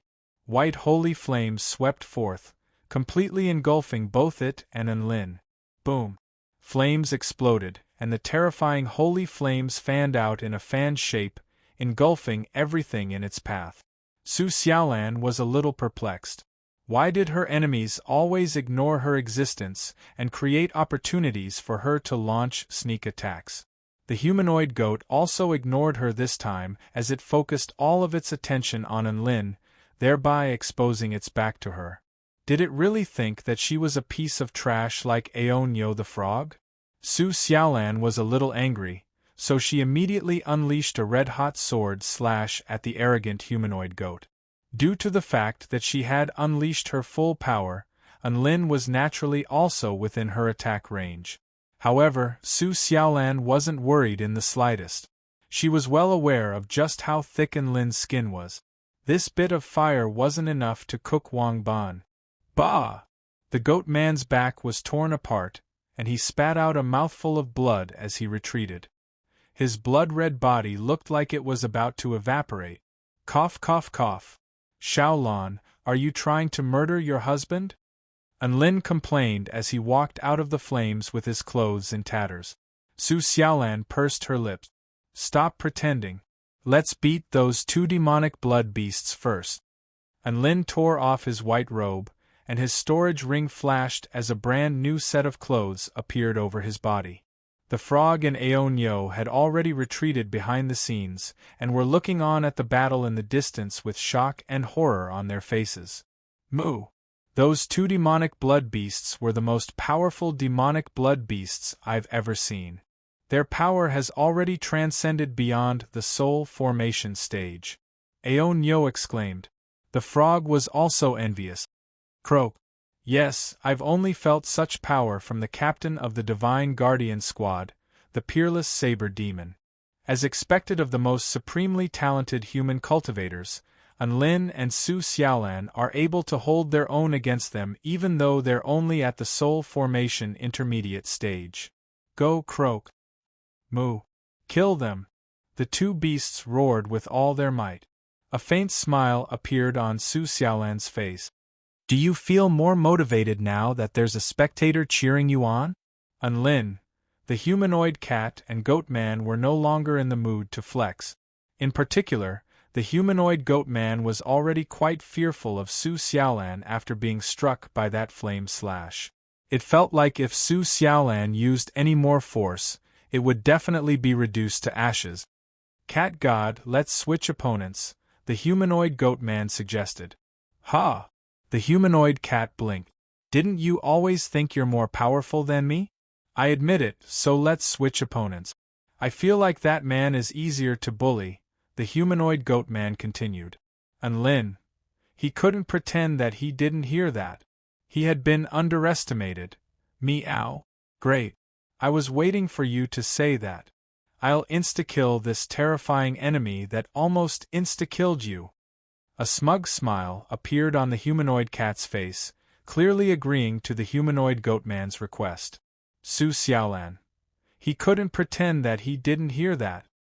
He had been underestimated. Su Xiaolan's eyes turned a pure golden color as she made her way toward the humanoid cat. The humanoid cat's smile faded at the sight of Su Xiaolan making her way toward him. A terrifying intense soared into the heavens as he raised his sword to his eyebrows and adopted a lunging stance. A boundless red light erupted from the crimson longsword, and the blood on the ground was parted to reveal a vast expanse of pure space. The ground was unable to bear the heavy burden, and inky black cracks began to appear, extending all the way to Su Xiaolan's feet. Heaven and earth had been split open before the sword had even been unleashed. It had to be said that the humanoid cat's attack was very much like a top-rate sword immortal's. Bam! The humanoid cat's agile body instantly tore through the air as the power of the crimson sword converged at the tip of his sword. There was no earth-shattering sword projection, only an extremely sharp sword projection. The space in the wake of the crimson sword shattered, and it was as if nothing could stand in its way as it flew directly toward the woman's heart. Su Xiaolan's expression remained calm as she stepped forward, as if she were taking the initiative to meet the oncoming sword projection. At the same time, the power of her domain was instantly unleashed. Boom! Boundless holy vermilion flames and true dragon lightning erupted in that instant. Phenomena appeared between heaven and earth as an azure dragon circled in the sky with devastating lightning and a vermilion bird flew through the air with holy flames from the 9 heavens. In the face of such terrifying power, the humanoid cat gritted his teeth and pierced through the lightning and holy flames with his charred body as he persisted in unleashing his sure-kill sword strike. The crimson sword pierced through the air with unstoppable force before stabbing toward the woman's heart. Die! The humanoid cat threw caution to the wind and achieved a breakthrough in his sword technique in this critical moment of life and death. It was also in that instant that the azure dragon revolved around Su Xiaolan's body, materializing into a substantial form. The crimson light clashed with the azure dragon, upon which an earth-shattering screeching sound erupted. Breakthrough! The humanoid cat abandoned all of its defenses and allowed the holy flames and lightning to wreak havoc on its body in order to maximize its offensive power. Crack! The azure dragon barrier began to shatter. Abandon all of my defenses? Do you think I don't know how to swing my sword? Su Xiaolan's voice was pleasant to the ear, but her tone was extremely calm. A chill suddenly ran down the humanoid cat's spine. It turned to look at Su Xiaolan, only to be greeted by a pair of holy, golden eyes, as well as the sword strike descending upon it. The humanoid cat suddenly realized that it had never truly understood just how powerful this woman before it was. It had overestimated its own power and severely underestimated its opponent's power. Boom! This sword strike was imbued with the extremely powerful power of the vermilion bird, evaporating the sea of blood in its wake and incinerating all things in its wake, leaving a trail of flames in its wake that was several kilometers in length. The humanoid cat that had abandoned all of its defenses was completely annihilated by this sword strike. Not only was the humanoid cat affected, but the humanoid goat behind it was also struck by this sword strike. After all, they were standing one in front of the humanoid cat, while the humanoid goat's sword strike was extremely long and wide, extending for several kilometers. Thankfully, the humanoid goat reacted in time to defend itself. However, it was also severely wounded by this sword strike and hurtled back in retreat. As expected, that human woman was very powerful. It had made the right decision to switch out the humanoid cat as it had been insta-killed. However, its decision was also wrong. Even though it had overestimated Su Xiaolan, it had actually underestimated Su Xiaolan. This sword strike was a clear proof of that. It was just a spectator who hadn't even fought, yet it had been severely wounded by the shockwaves of the battle. However, the humanoid goat soon discovered that it was still wrong. When Enlin rushed toward it at a speed that it couldn't even comprehend, it realized that it had been wrong. It really didn't make any difference whether it switched its opponent or not. This human man was also a freak. Chapter 808. The humanoid goat was already severely wounded, so it was very difficult for it to evade Enlin's sword strike. A black sword projection imbued with the true intent of the endless night tore through the humanoid goat's body in a domineering manner. Su Xiaolan slew one with one sword strike, while Enlin delivered the finishing blow. Their teamwork was flawless, and they secured a clean victory. Clap, clap, clap. The divine poison frog clapped its hands excitedly. Ribbit! Top notch! He was able to secure victory against such a powerful demonic blood beast with a single strike. He's so powerful. This kind of power is really shocking. Moo! Aonyo nodded with all its might. He's worthy of being my mount. Boom, boom, boom. Nearby, another earth-shattering explosion erupted. Enlin turned toward that direction. The peerless saber demon and its two divine guardian squad members were engaged in an intense battle against a demonic blood beast dragon pig wielding a massive hammer. The dragon pig was a monster with a dragon's head and a pig's body. It had a violent temper, and it held a crimson hammer in its hand, which it swung toward the three beasts in a frenzy. The golden groundhog also had a violent temper, and it swung its sabers through the air, unleashing a boundless saber domain for over a kilometer. Every time the two of them clashed, it was as if divine thunder had erupted. Energy surged through the air, creating a vacuum within a radius of over 100 meters. Gale force winds swept through the surroundings, and the earth crumbled. The other two beasts watched from the sidelines, unleashing spell techniques in tandem with the groundhog's attacks, and they were able to gain quite a bit of an advantage. Enlin and Su Xiaolan didn't have time to admire this battle. They were competitors with the groundhog, and now that they had taken care of their enemies, they naturally had to take this opportunity to fight for the final treasure. The two of them didn't hesitate for much before charging toward the huge mushroom. At this moment, within the huge mushroom building, the monster with a goat's body and a human face licked its lips, its blood-red eyes flashing with greed as it said excitedly, "This delicacy is on the walk, but the chef is dead." The blue flying tiger with a skull hanging from its wings asked in an indifferent voice, "Gluttony, what are you trying to do?" Hee. The humanoid goat put on what it thought was a gentle smile. "How about I eat it raw?" "Humph. All you think about is eating." The blue flying tiger glanced at the monster beside it. "They barged in without our permission, so they naturally have to be punished. Kill them all and rob them all. Eat it all. Isn't this what we should be doing?"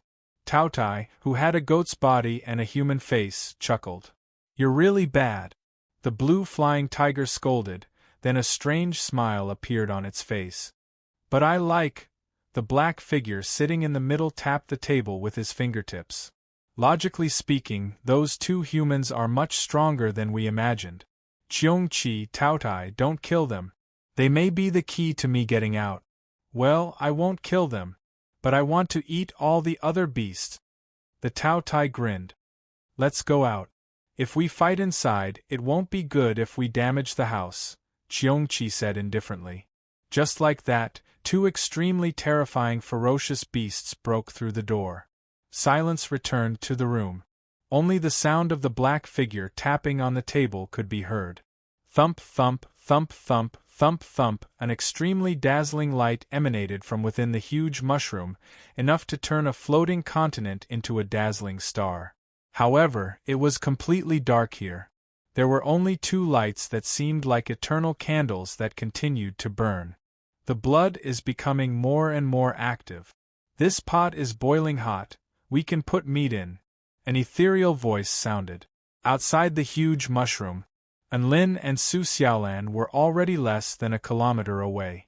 The groundhog was extremely panicked upon seeing this, and it had no choice but to unleash an extremely taxing mystic technique. Single strike of the ocean. It held the saber with both hands, and the saber gleam was like snow as it soared into the sky. The vast power of the saber swept through the world. Thus, the groundhog unleashed 18 saber projections toward the dragon pig. Holy F***ck. Where's the single strike of the ocean? The dragon pig was both shocked and enraged at the sight of the 18 terrifying saber projections. Not only were the groundhog's saber projections extremely powerful, but they were also unbelievably fast. One saber projection after another exploded, but the dragon pig's body was still lacerated. The saber projection you wanted is here. After unleashing 18 slashes, the groundhog's aura suddenly climbed once again, and another peerless saber projection fell, shimmering with a translucent light. This saber projection was as white as the boundless snowy sky, and it was both powerful and beautiful at the same time. The dragon pig roared as crimson lightning revolved around its massive hammer, and it unleashed all of its power to strike the groundhog's terrifying saber projection. Boom! Energy exploded from this collision, and heaven and earth tremored violently. The saber projection and lightning intertwined as shockwaves erupted for several kilometers. The dragon pig finally managed to defend against the groundhog's attack with all its might. The golden groundhog opened its mouth to reveal its front teeth, and it twisted its wrist as its snowy white saber slashed through the air in a trajectory that struck despair into the dragon pig's heart. Ah! Double strike of the ocean! The dragon pig was dumbstruck, and it only came to its senses now. The groundhog had two sabers. F***ck off. Second strike. The snowy white saber projection instantly engulfed the dragon pig, which didn't have time to defend itself. Its body was pulverized by the saber projection amid a blood-curdling squeal. Ha ha! The groundhog finally secured victory, and it chortled with glee. A peculiar flush appeared on its face, as if it had overexerted itself. Let's go. The peerless saber demon didn't dare to waste any more time, and it immediately commanded its two subordinates to charge toward the massive mushroom building. At this moment, Anlin and Su Xiaolan also sensed the dragon pig's defeat, and they ran even faster. However, they suddenly stopped in their tracks as they looked up at the top of the mushroom building with grave expressions. Ao Nyo and the frog were both extremely powerful beings, and they immediately stopped in their tracks upon seeing this. Then, they ran toward a mushroom house to use as cover. Ha ha ha ha! Humans! Surrender now, or you'll suffer unnecessary torture. A blue flying tiger flew toward Anlin from the rooftop as it chortled with glee. Two crimson fangs dripping with blood could be seen protruding from its mouth, and the skulls on its wings seemed to be playing a peculiar tune. Another figure appeared with an extremely fearsome aura. It will eat you all. The monster with the body of a goat and the face of a human took a glance at Anlin and Su Xiaolan before focusing its attention on a mushroom building nearby. Haha! Lust, I'm going to have an appetizer. I'll leave those two humans to you. It ignored the two humans on the ground as it spoke, and it flew toward the mushroom building. "Gluttony, don't forget what we're here for," the blue flying tiger said in a cold voice. "Haha, I don't have to worry with you here. I'll be back soon." The monster atop the cloud of flames transformed into a streak of light as it flew toward a certain direction. Aon-yo and the divine poison frog both shuddered with fear upon seeing this. That was because the monster was heading in their direction. Chapter 809. Anlin's expression became even more grave upon hearing the conversation between the two monsters. Gluttony? Wasn't that one of the 4 great ferocious beasts of the sinister spirit beast cesspool that would eat itself when it went berserk? Lust was even more of a weirdo. As one of the 4 great ferocious beasts, it was said that it loved to join in on the fun. It would run to wherever there was a battle, and it especially liked to land the killing blow. For example, if a powerful being with a vendetta finally managed to kill a murderous beast, Lust would immediately pounce over and eat the powerful being. Who knew how many prodigies who were planning to defy the natural order had died in Lust's stomach? Not only that, but it was also a being that would clap its hands and cheer on its friends for doing evil deeds, and it was a being that was extremely jealous of those who did good to it. The 4 great ferocious beasts were all loyal to the demonic blood Kirin. Who would have thought that 2 of them would appear here? Anlin's expression finally shifted. Aren't they already dead? Apparently, they're all fearsome beings at the return to void pinnacle stage. But from the looks of it, there's clearly something wrong with their auras. Could it be that they're fake 4 great ferocious beasts? Su Xiaolan was in disbelief, but she didn't dare to get complacent. Even the auras that they were currently displaying were extremely terrifying. As he spoke, Anlin's storage ring had already started to flash. A silver figure suddenly appeared and chased after Gluttony at lightning speed. Gundam 3, his trump card. Boom.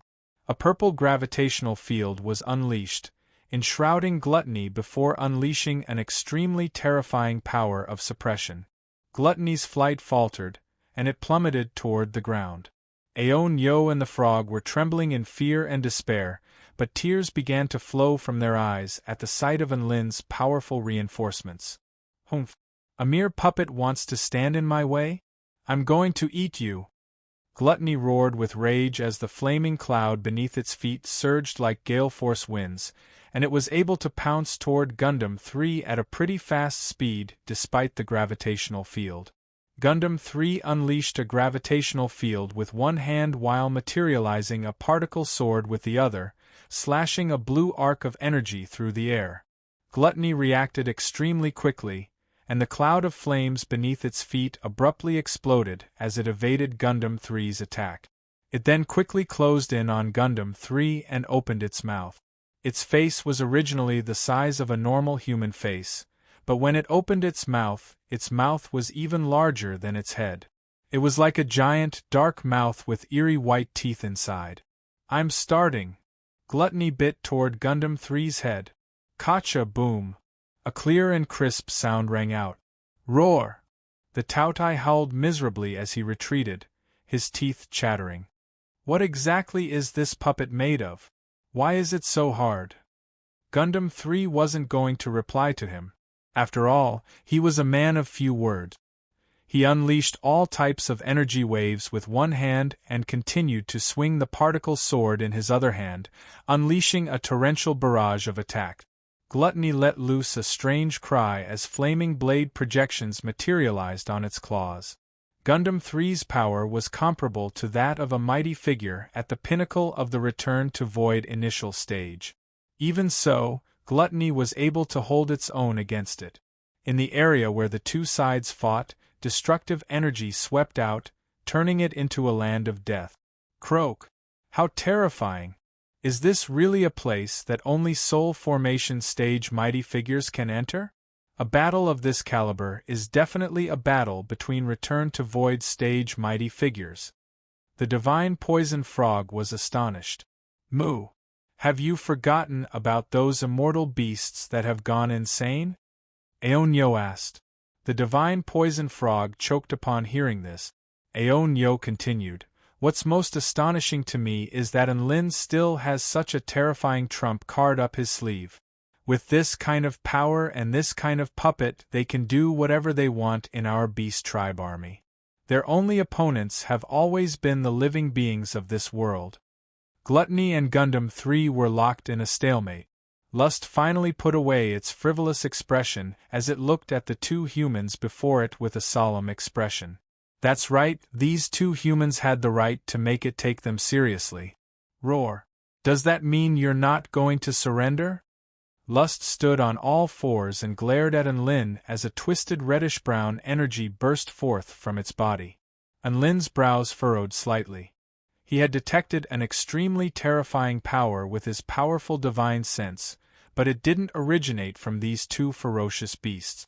At this moment, 3 figures had already charged toward the huge mushroom building at an extremely fast speed, while Enlin and the others were still engaged in battle.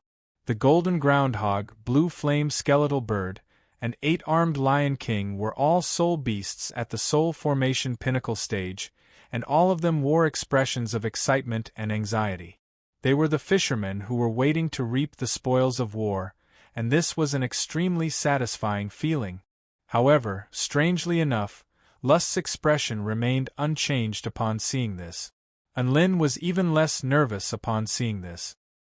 He decided to let the groundhog scout ahead for now. Lust shot a glance at Gluttony, which was still engaged in battle, and it knew that it would most likely be unable to land the killing blow. As such, it had to capture those two humans first. It looked at Enlin and Su Xiaolan with a cautious expression. It didn't attack, but the aura emanating from its body was becoming more and more fearsome. Gluttony, gluttony. The blood on the ground began to bubble and churn. Lust was only around 30 to 40 feet tall, but its wings were extremely large, with a wingspan of over 100 feet.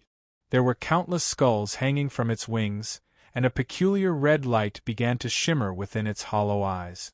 Sinister cackles erupted from within the skulls, creating sound waves that swept toward the two of them. This was a prelude to battle, and it was also a form of psychological pressure. Enlin had been through many battles, so he was naturally not going to be affected by tricks like this. Are you sure you want to resist? I want to capture you alive, so there's still a chance that you'll survive. However, if you resist and I accidentally kill you during the battle, that won't be good. Qiongqi slowly strode forward and guided them patiently. Enlin looked up at the mushroom building behind Lust. 3 soul beasts have already gone to fight for the Kirin blood jade. Aren't you going to do anything? Let them go. They're just feeding themselves to us. Lust wasn't concerned in the slightest as it chuckled. Enlin nodded upon hearing this. The Kirin blood jade really was there. However, there was still a powerful force guarding the Kirin blood jade, which was something to be wary of. As such, it was better to take care of the problem before them first. Lust was still slowly approaching Enlin, and its inky black tail was raised high into the air with a cold glint glinting from its tip. The bones on its wings crackled as it laughed and sang. Enlin's eyes turned snowy white, and he stepped forward, plunging heaven and earth into absolute darkness.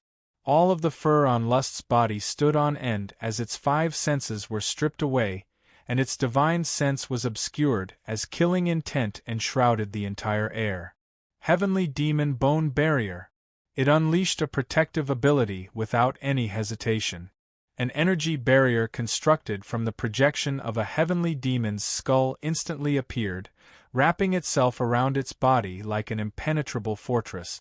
A sharp screeching sound erupted at this moment. Lust's body was knocked flying by a burst of enormous force, but it had managed to block that fearsome attack in the end. However, it was suddenly struck by a sense of loss. So you have such an interesting ability hidden up your sleeve. Perfect, let me use it. Enlin chuckled lightly. Light returned to heaven and earth. Lust's senses returned to normal after being knocked flying by the sword projection. Before it even had a chance to come to its senses, it was greeted by the sight of a woman flying toward it with the power of wind and lightning.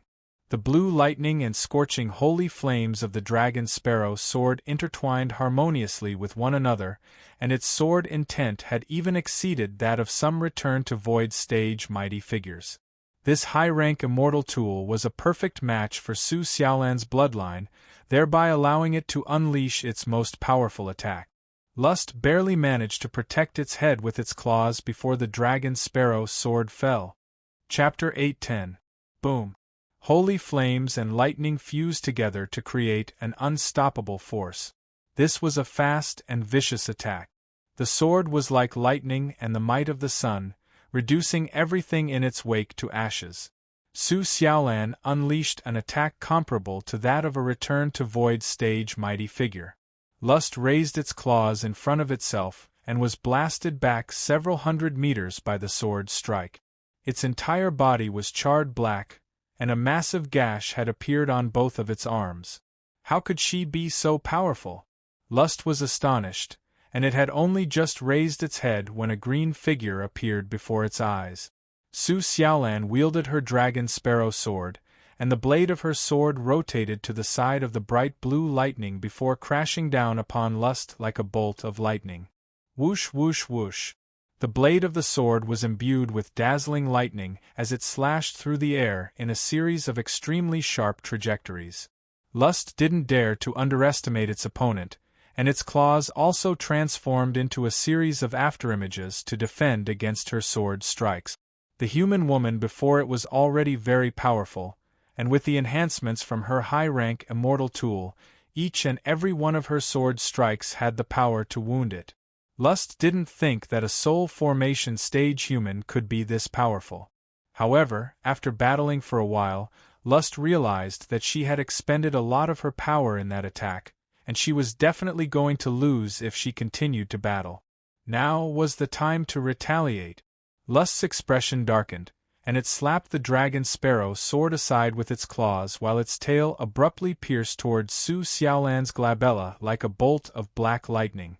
Lightning flashed beneath Su Xiaolan's feet, and she used her lightning flash movement technique to evade Lust's attack by a hair's breadth before hurtling back in retreat. A few strands of hair fell from the sky, all of which had been severed by Lust's tail. All of a sudden, the blood on the entire continent began to churn violently. Xiaolan, the time you've bought for me is over.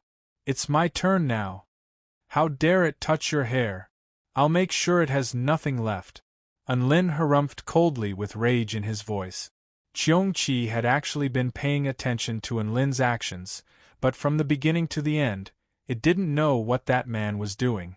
Now that he finally made a move, it couldn't help but be cautious. Rise, undead with demonic blood. Unlin spread out his hands, palms facing the sky. The blood on the land surged violently, then condensed. Woo woo woo. For a moment, the cries of tens of thousands of beasts and the shrill screams of ghosts reverberated through the entire space. The power of the earth rose, and the power of death was gathering. Qiongqi's eyes widened as he stared at the scene before him in shock. This power, this move, why did it feel so familiar? One demonic blood beast after another began to appear, and they opened their bloodthirsty eyes as terrifying auras proliferated outward. All of them were glaring at Qiongqi with hatred and resentment. Qiongqi was dumbfounded. F***ck. Isn't this the power of my demonic blood dead souls? It can temporarily summon the power of the beasts in the blood for its own use. Just as they were speaking, Unlin had already materialized over 100 demonic blood beasts, each of which possessed the power of a soul formation stage soul beast. Qiongqi's expression changed, and he panicked. How can you have such power? Don't be too complacent. I can do it too. Watch me. It spread its wings and roared. Roar! Waves of blood surged through the vast sea of blood as a result of its roar. That was it. Qiongqi. Where's my demonic blood dead soul power? Just as it was in a daze, Unlin smiled faintly and waved his hand. Go!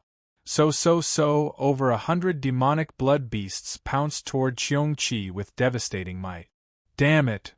Qiongqi roared, and the skulls on its wings also opened their mouths and roared. Countless sounds stacked together, forming a black destructive shockwave that spread out. Divine ability, Sin Fiend roar. The voice, which was filled with boundless evil, transformed into a substantial power that enveloped the world. Arrogance was like frost, freezing the space. Laziness was like a dream, shrouded in fog. Jealousy was like a knife, shattering and cutting. His rage was like fire, burning everything. Greed was like a fog, corroding the void. The Tautai was like a mouth, devouring all living beings. Desire was like a demon, tearing apart the soul. The power of the seven sins combined to form the most terrifying sound wave that proliferated into the surroundings. Over 100 powerful demonic blood beasts were almost completely annihilated in that instant. Even Enlin, who was relatively close to Cheongqi, was caught up in the shockwave, and his body was blasted back before collapsing into a pool of blood. If it weren't for the fact that his consciousness and physical body were both like hacks, a normal soul formation stage cultivator would probably be bleeding from all 7 orifices and dying already. Howl! Roar! Cheongqi tore into the few remaining demonic blood beasts that were still struggling at death's door with rage, and it quickly killed all of them. It panted heavily, having clearly expended a lot of its energy to unleash the Sin Fiend roar. Enlin was also in a bad state. Using the power that Cheongqi was most proud of was also extremely taxing on his own energy. He was now completely exhausted, and his condition was perhaps even worse than Cheongqi's. Haha, you've lost. I'm going to kill you. Cheongqi had clearly realized this, and a sinister smile appeared on its face as it pounced toward Enlin. Enlin chuckled. Have I lost? No. I still have a girlfriend. His voice had only just fallen when the woman in a jade dress had already positioned herself in front of him, and the might of her dragon sparrow sword pierced through the air toward Lust. Howl! Cheongqi roared with grief and indignation. Why? This isn't fair. Why is it so lonely? Cheongqi experienced the despair of a single dog. 2-on-1, and this was a tag team battle. How the F***ck was it supposed to fight like this? Wasn't this just bullying? Enlin stood up and silently swallowed a first-grade spirit pill to replenish his blood. The energy within his body quickly recovered. Not only was he going to fight 2-on-1, but he was also going to swallow pills. Boom! The energy within Enlin's body swelled drastically as he unleashed the power of the demonic blood dead spirits again. The blood on the ground churned again as one demonic blood beasts after another began to materialize. The pressure of love and money struck Cheongqi with a sense of despair. After a period of rest, Su Xiaolan was back to her peak condition. Each of her sword strikes was imbued with extremely powerful power, and she didn't even need to think about conserving her energy. After all, even if she ran out of energy, she still had Enlin to back her up. Howl! Cheongqi swatted Su Xiaolan away. Su Xiaolan's blood churned, and her features paled slightly as she borrowed the momentum of the attack to quickly fly backward. She was a little tired after a period of intense exercise. Cheongqi was just about to give chase when over 100 demonic blood beasts roared and pounced toward it, each of which possessed power comparable to that of a soul beast. Cheongqi, despair! This was true despair. Cheongqi didn't have any energy left to unleash its demonic roar of the sin again. It knew that if things continued like this, it would be the one to lose. Howl! You be **starred couple, just you wait. Cheongqi roared, spread its wings, and soared into the sky, flying toward the giant mushroom building behind it. At this moment, it actually chose to escape. It had no choice. It couldn't beat them, so it could only run. This was a huge humiliation for one of the 4 great beasts of the beast cesspool. It was going to make those 2 humans pay 100-fold for this humiliation. Chapter 8:11. Lust suddenly chose to flee, but Enlin and Su Xiaolan were already prepared for this. Enlin's eyes widened. Want you to poop technique. Lust suddenly felt a sharp pain in its abdomen as a terrifying physiological reaction swept through its entire body. Pfff. A peculiar liquid erupted from its bottom. Lust's fleeing body faltered as pain, confusion, humiliation. Countless emotions surged through its heart. It then thought back to all types of tragic events, and a sense of grief welled up in its heart as tears flowed from its eyes. Damn it, what AF * King Mushroom! Lust wept as it fled.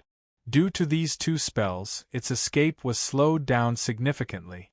At that moment, the lightning chains, which were so solid that they were almost solid, pierced through the void and wrapped around Qiong-Chi's legs at an extremely fast speed. True Dragon Lightning Bind. Su Xiaolan unleashed the power of the true dragon within her body, and the extremely powerful binding force hampered Lust's flight once again. The terrifying power of lightning spread along the chains to ravage Lust's entire body. Howl! Lust roared with rage as dark beams of death shot forth from the eye sockets of the skulls hanging from its wings before crashing into the chains of lightning. Not only were these dark beams extremely powerful, but they were also imbued with extremely potent corrosive power, and the chains were quickly corroded. However, Lust didn't even have a chance to flee before Enlin charged toward it with his evil slaying sword in hand. There were also over 100 demonic blood beasts behind him. Lust's heart felt as if it had been plunged into a glacial cavern. This terrifying combination and uncanny power made escape an extravagant hope for it. It was filled with hatred. Just as Lust thought that it had no way out, a burst of energy suddenly erupted from within the mushroom building. Ah! The groundhog's blood-curdling wail erupted. A figure crashed through a wall and quickly fled into the distance. Enlin turned to discover that it was the golden groundhog that was running away. Blood flowed like crimson thorns toward the groundhog with a cold, bloodthirsty light. The groundhog's entire body was riddled with wounds, and golden blood was gushing forth from its body. The vines of the groundhog had the ability to absorb blood, and all of the blood that was gushing forth was absorbed by the vines. Through the broken wall, Enlin saw the traces of the other two soul beasts at the peak of the soul formation stage, but they had already turned into bones. Strange, why can't I sense the source of the power? Could it be that the existence inside is far more powerful than me? In that instant, an urge to retreat welled up in Enlin's heart. If the enemy was too powerful, there was no need for him to take such a risk and insist on obtaining the Qilin Blood Jade. However, if even he couldn't obtain the Qilin Blood Jade, how could any of these beast race powerhouses from the outside have the strength to do so? Enlin and Su Xiaolan hesitated. Qiong-Chi was overjoyed and shouted, "Kaiser Blood, save me!" The golden groundhog also flew toward Enlin and the others.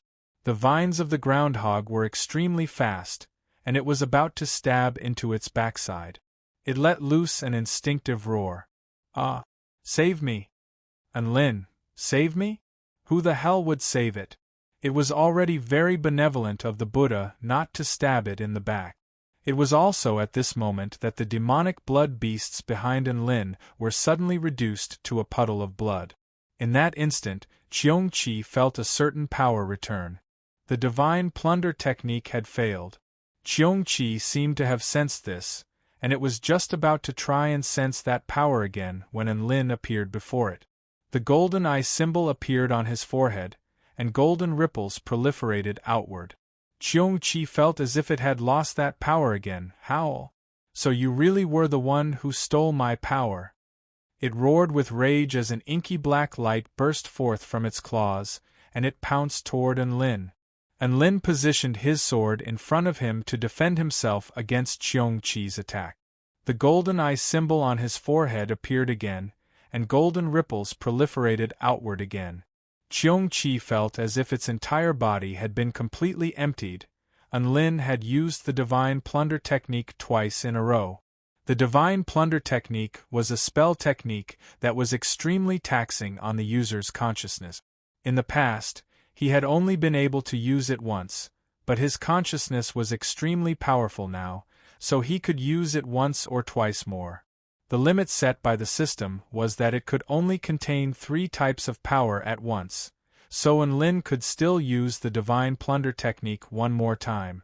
However, Qiongqi clearly wasn't going to give Enlin that opportunity. Its claws were imbued with immense power, and it instantly sent Enlin flying. At this moment, the groundhog had already flown into the area where Enlin and Qiongqi were battling. It didn't really want to ask for help from Enlin and the others. It only wanted to get closer to Enlin and see if Enlin could attract the attention of the bloodvines. Boom! At this moment, a massive flaming sword projection hurtled through the air. The groundhog was dumbstruck upon seeing this terrifying sword projection. Was this a sword technique unleashed by a soul formation stage cultivator? It felt like it was even more powerful than the groundhog's.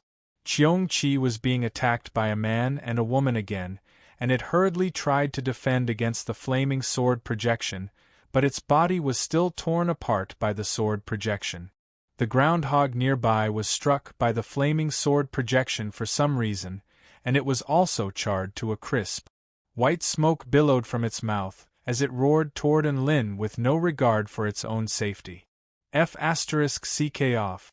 What the F***ck are you doing here? Enlin borrowed the momentum from the groundhog to retreat, and he couldn't help but yell in shock and rage at the sight of the groundhog flying toward him, as well as the bloodvines trying to puncture its A**s. I just happened to be passing by. The golden groundhog refused to admit defeat as it flew through the air like a streak of golden light without any hesitation.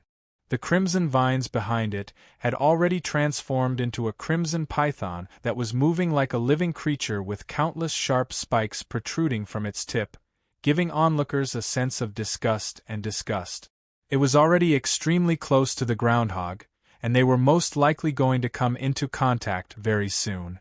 Enlin silently pulled out his frying pan at the sight of the oncoming groundhog. The groundhog was a little dumbstruck upon seeing this, and a sense of foreboding welled up in its heart.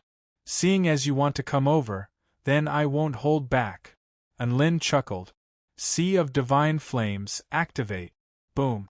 Heavenly Void Flame, Setting Moon Flame, Great Holy Flame, and Demonic Star Flame all appeared at once, incinerating heaven and earth and transforming it into a purgatory of divine flames. F***ck, it was fire again. The groundhog was on the verge of tears upon seeing this. Why did these two humans like to play with fire so much? Weren't they purposely trying to antagonize it? Could it be that it was going to become a barbecued groundhog in the end? The groundhog and the blood vines fell into the range of the divine flames almost instantaneously. Enlin's divine flames had undergone several transformations and enhancements, and they were already beginning to display the power of holy flames. The combination of the 4 divine flames was no less powerful than a holy flame. Ah!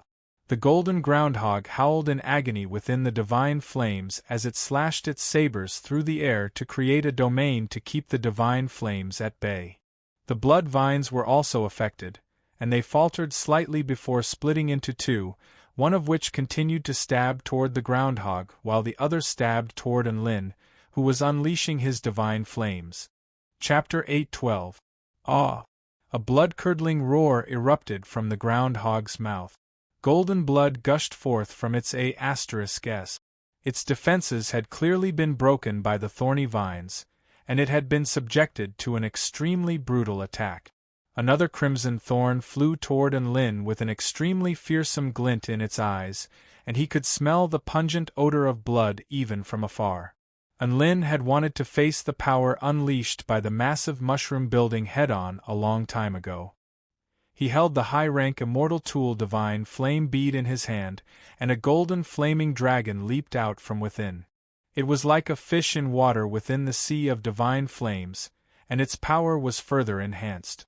Its dragon scales had almost materialized, and it roared as it pounced toward the crimson thorny vine. Boom! The two clashed, sending terrifying shockwaves of energy surging forth. Even the sea of divine flames was warped slightly as a result, and the crimson thorny vine twisted and contorted violently before quickly evaporating under the terrifyingly high temperatures. The sea of divine flames also slowly dissipated at this moment.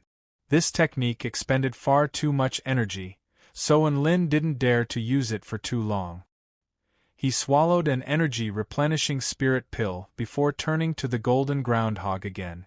The golden groundhog wielded a pair of snowy white sabers and slashed at the crimson thorny vine in a frenzy, as if it were going to fight to the death.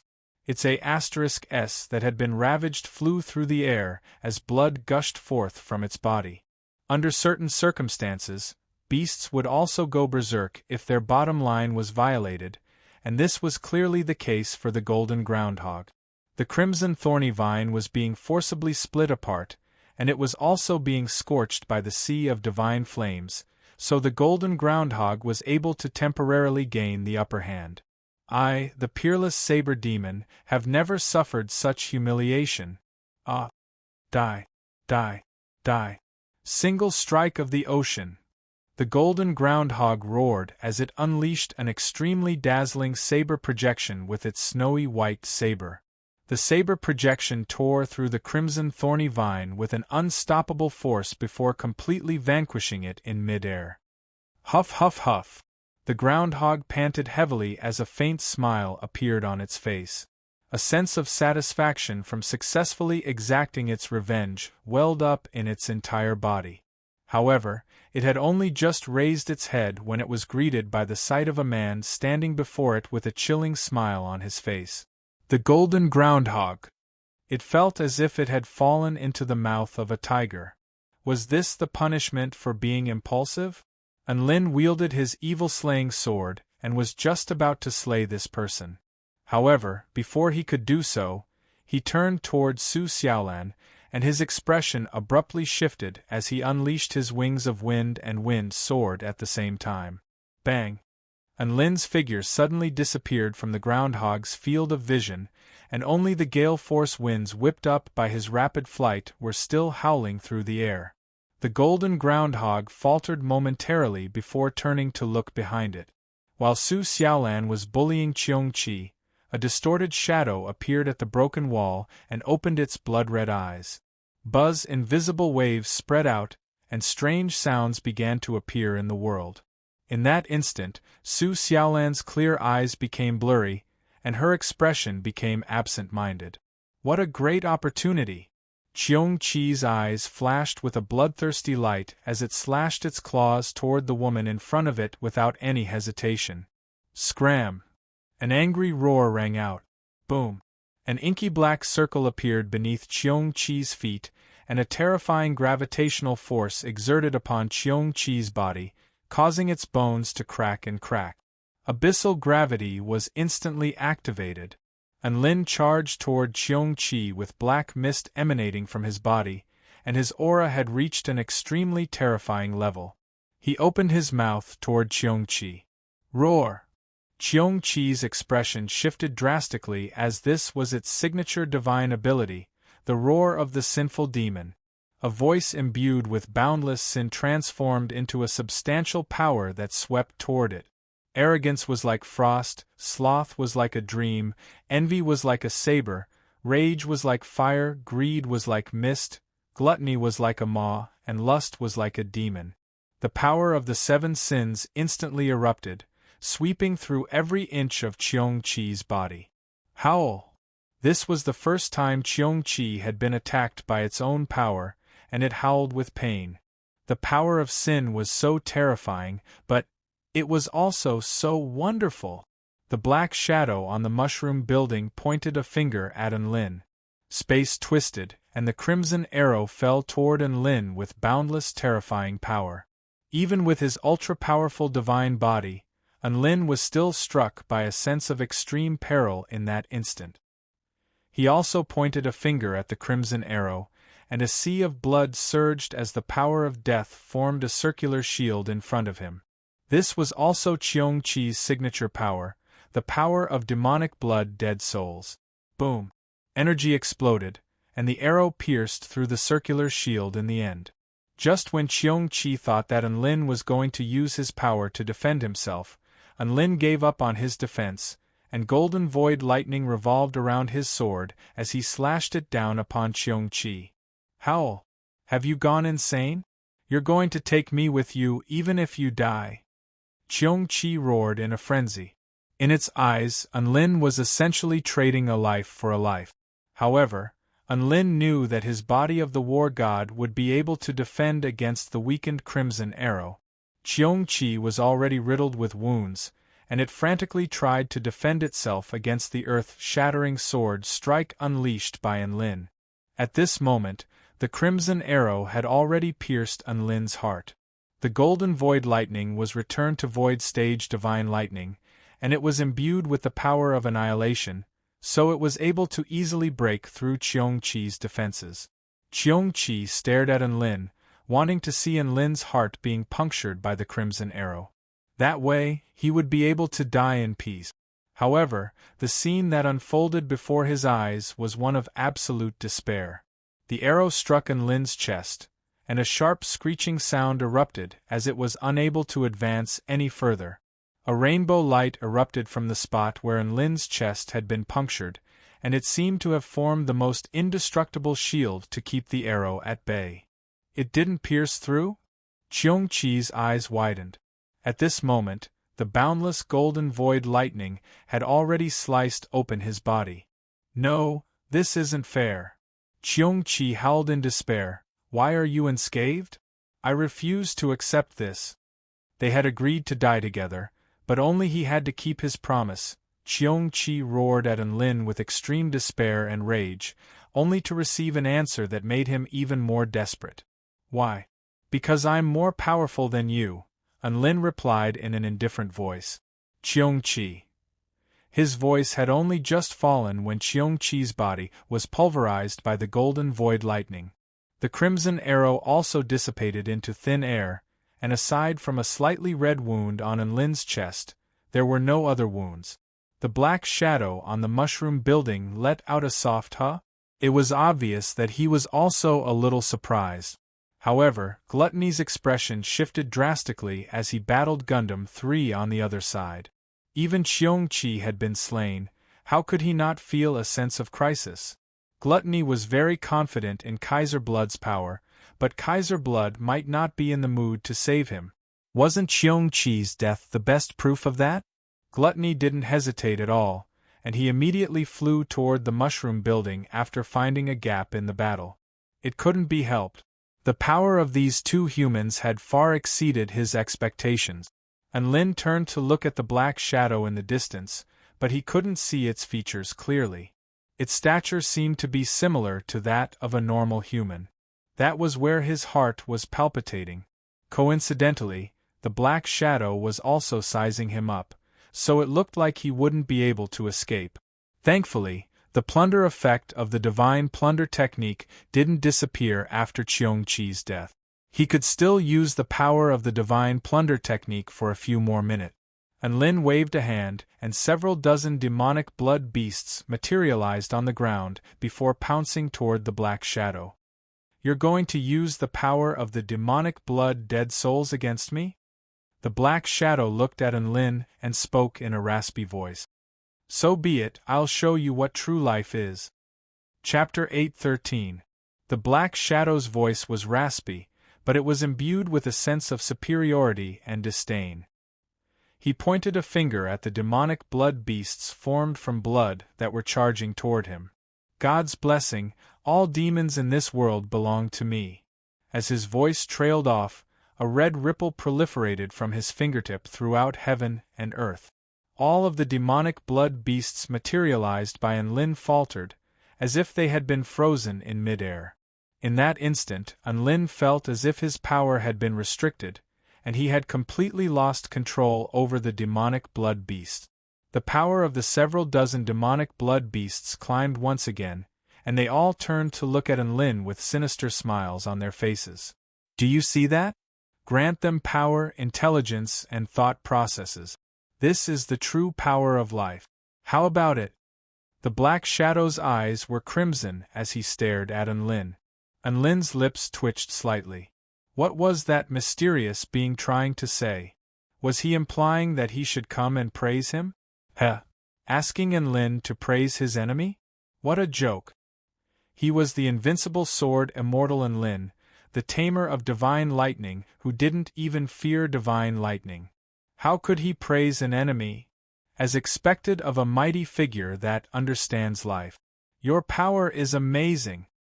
Enlin joined his hands in a salute. The Black Shadow's expression faltered slightly. Senior, I was trying to avoid the inversion phenomenon and accidentally barged into this place, so I'm really sorry. If there's nothing else, I'll be taking my leave, Enlin continued. The Black Shadow, Su Xiaolan, Gluttony, who had just fled to the Black Shadow's side, was also a little dumbstruck. His display of weakness had come too quickly, like a tornado. The Black Shadow was still waiting for Enlin to say some defiant words. Then, he would personally beat these people into submission before capturing them back to the sect. However, Enlin didn't play by the rules. He immediately praised him for being bad *SS and said that he was the best before taking his leave. Su Xiaolan quickly understood Enlin's intentions, and she began to retreat in a stealthy manner. Enlin actually didn't want to be such a coward. However, he had just silently compared their strengths, and he wasn't confident that he could defeat just the several dozen demonic blood beasts that had been strengthened by the Black Shadow. Then, how was he supposed to fight these demonic blood beasts, who could control those demonic blood beasts with ease? He had just used his divine sense to sense the aura of a wave of black shadows, but he discovered that with his divine sense, he was actually unable to perceive the power of the black shadows, which was very frightening. An enemy whose exact strength was unknown, but who was very powerful, was always a cause for fear. The enemy forces consisted of a terrifyingly powerful enemy with an unknown cultivation base and a gluttony at the pinnacle of the return to void initial stage.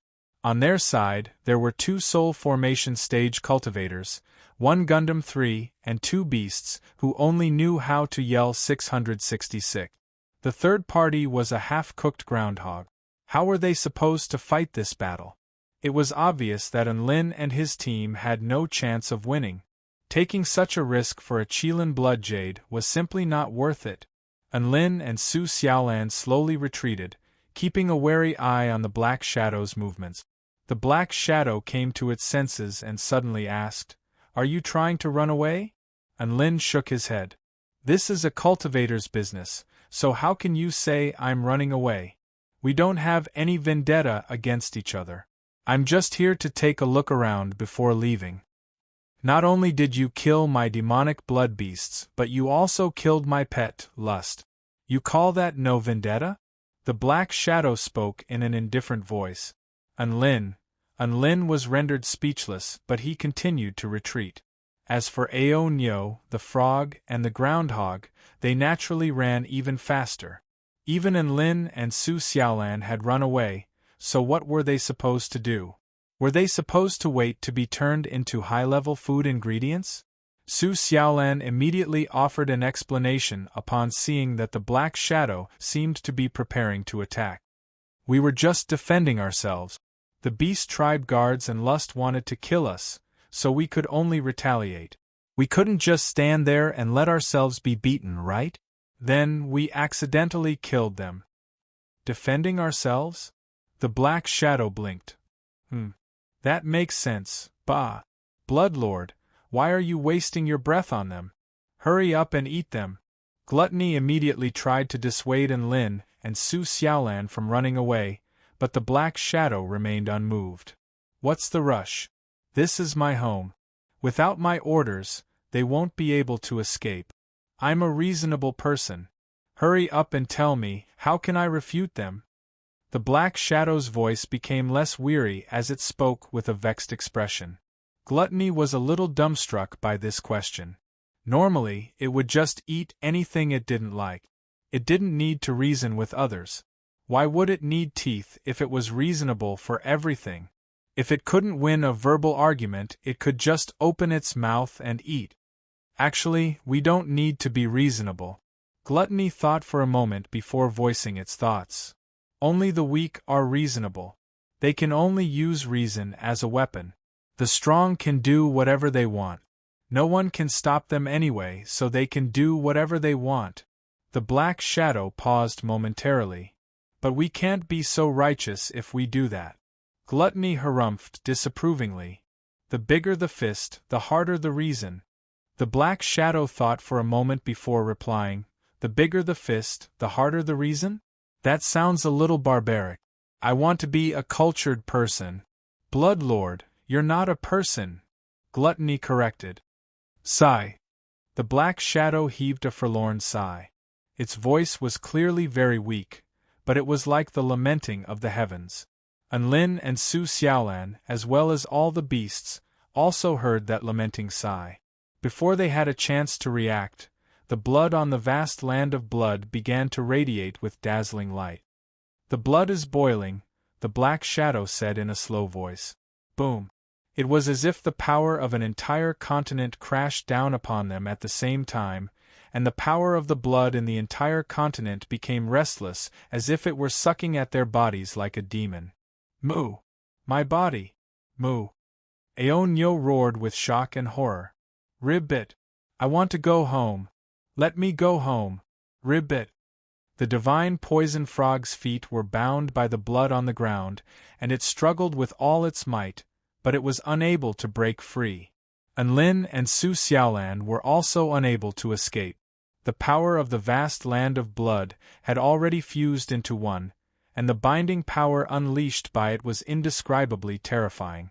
The Black Shadow stepped forward and appeared before Enlin and Su Xiaolan. The darkness enshrouding its body slowly dissipated, revealing the true appearance of the Black Shadow. It wore a set of plain white robes, and its skin was as fair as snow. There was a warm smile on its face, and it joined its hands in a polite salute.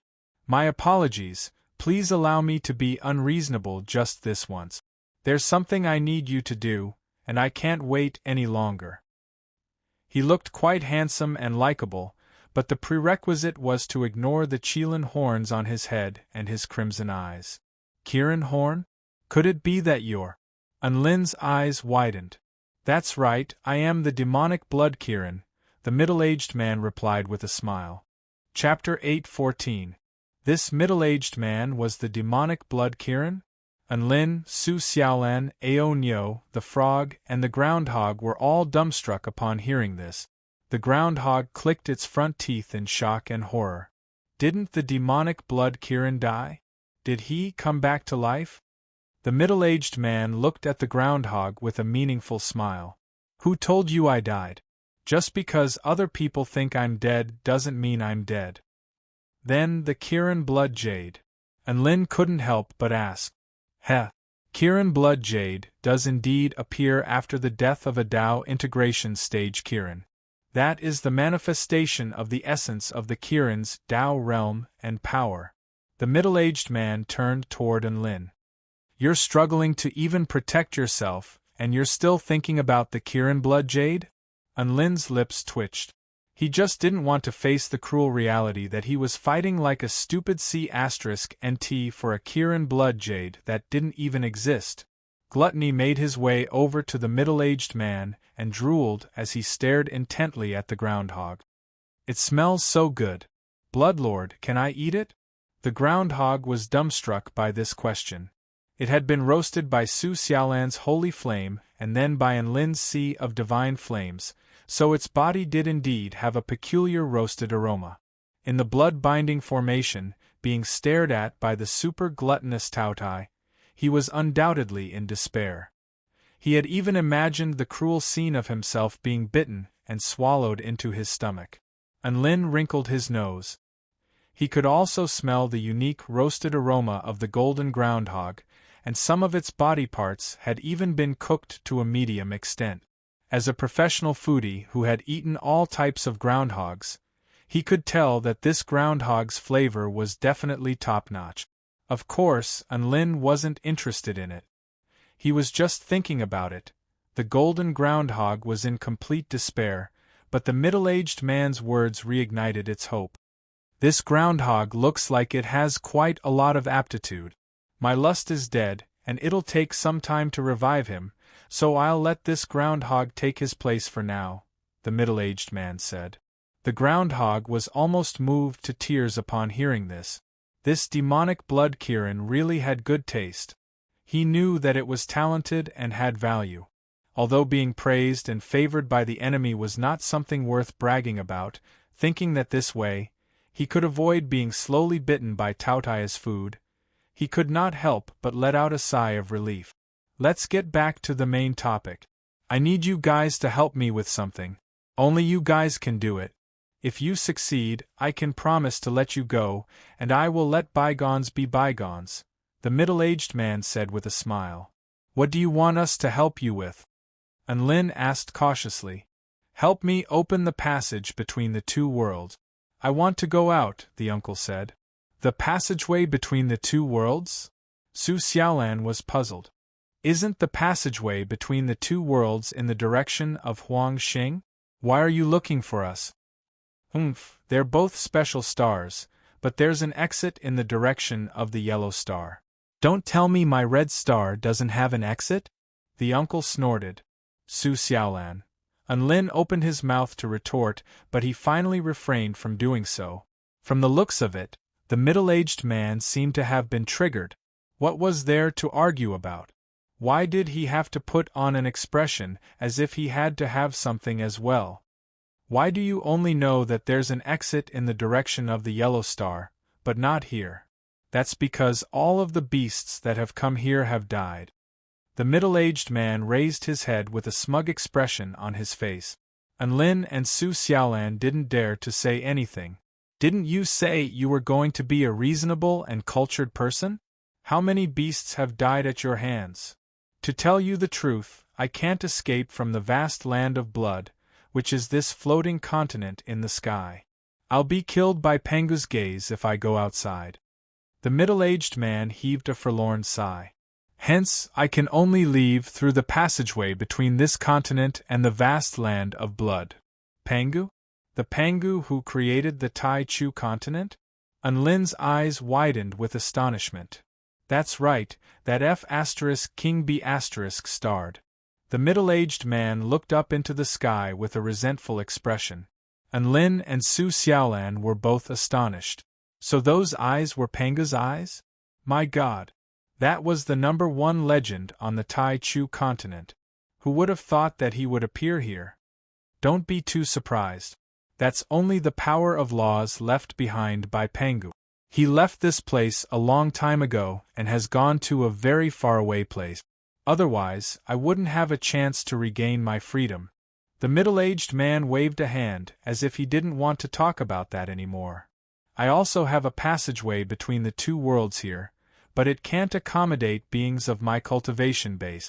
Hence, I need your help to widen that passageway again and break through all of the restrictions. Are you sure we can do something that even you can't?" Anlin was a little perplexed. No matter how much this middle-aged man's power had been weakened, he was still more powerful than them, right? "My pets and I can't even get close to that passageway. As for the beasts that came to provide reinforcements, they're all trash. None of them can withstand the power of ice at the core of the passageway, and all of them froze to death along the way," the middle-aged man said with a disappointed expression. Gasp! Everyone drew a collective sharp intake of breath upon hearing this. Anlin and Su Xiaolan felt like they had fallen into a trap. The groundhog's lips twitched uncontrollably. Beasts that came to provide reinforcements? Did this middle-aged man have some kind of misunderstanding regarding the word reinforcements? They were clearly here to steal the Kirin blood jade, only to be used as cannon fodder. "Thankfully, the heavens have eyes and allowed me to meet you too. Your cultivation bases allowed me to enter, and you're the most powerful beings of the same cultivation base that I've ever seen in my life. You're my lucky stars." The middle-aged man clapped his hands and praised as he turned to Anlin and Su Xiaolan with a gratified expression. "If you had come any later, the passageway would have closed, and I wouldn't have been able to get out." Enlin, Su Xiaolan, and the three beasts were all dumbstruck upon hearing this. The passageway is going to close? Didn't they say that the passageway was going to open up and that this world was going to descend into the sinister spirit beast cesspool? The golden groundhog was dumbstruck. Ha ha ha ha. The middle-aged man couldn't help but chortle with mirth as he turned to the groundhog with a loving expression. Do you believe everything that outsiders say? You're so adorably silly. I like it. The groundhog, Pangu has been gone for too long, and this world has indeed become unstable. Even the passageway between the two worlds has been opened. The power of blood has even seeped into the outside world, affecting the living beings there. But this is already the limit. The self-repair mechanism of this small world has already been activated, and I don't have much time left, the middle-aged man said. He waved a hand through the air and spatial power surged. After a rush of dizziness, everyone appeared within the mushroom building. The restrictive power disappeared, and they regained their freedom. However, none of them dared to move, and all of them looked up with shock and bewilderment on their faces. There was a piece of blood jade that was glowing with a warm light. Chapter 8:15. The light emanating from the crimson jade was drawn toward a certain black spell formation, which directed its power toward the roof of the building before releasing it outward. Enlin felt like the crimson light that had lit up the entire continent had most likely come from this crimson jade. He could feel the origin from it, and he could feel the vast and endless power. The golden groundhog had also seen it before, but it had almost been completely wiped out before it even had a chance to attack.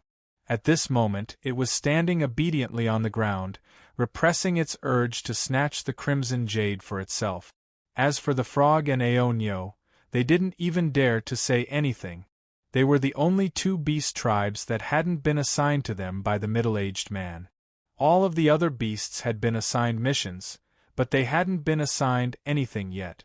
In the face of such a temperamental mighty figure, they didn't dare to make a name for themselves anymore. All they had to do was ignore bystanders like them. Do you all think this is the Kirin blood jade? The middle-aged man asked with a smile. Everyone fell silent. The middle-aged man waved a hand, and the crimson jade tremored lightly before flying into his palm, where it hovered in the air and glowed with a warm red light, as if it were the most perfect piece of jade in this world. The dazzling red light at the top of the mushroom building suddenly disappeared, and the entire floating continent dimmed down. Amidst the resplendent starry sky, the guiding star suddenly disappeared. That's right, this is the Kirin blood jade, the middle-aged man confirmed. Gasp! Everyone drew a sharp intake of breath as they stared at the crimson jade in the middle-aged man's palm with scorching light in their eyes. The Kirin blood jade was the crystallization of the mythological beast, the Kirin's Tao intent and power. This was a treasure that even Tao integration stage super mighty figures yearned for. Senior, didn't you say that the Kirin blood jade was only born after the Kirin died? Then why did you? Enlin couldn't help but ask as he looked at the middle-aged man beside him. That's because I died. The middle-aged man's expression remained unchanged as he looked around at everyone. Then I came back to life. Enlin, it's just that life forms like mine are very dependent. The middle-aged man stroked the crimson jade in his hand as he said in a slow voice, I'm not afraid to tell you that I came back to life through some kind of mystic technique, but I still have to rely on this crimson jade to survive. The blood jade was about the size of a goose egg. It was round and flawless, emitting an alluring luster. Will, spirituality, and energy were all very abundant. It was like the most perfect gemstone.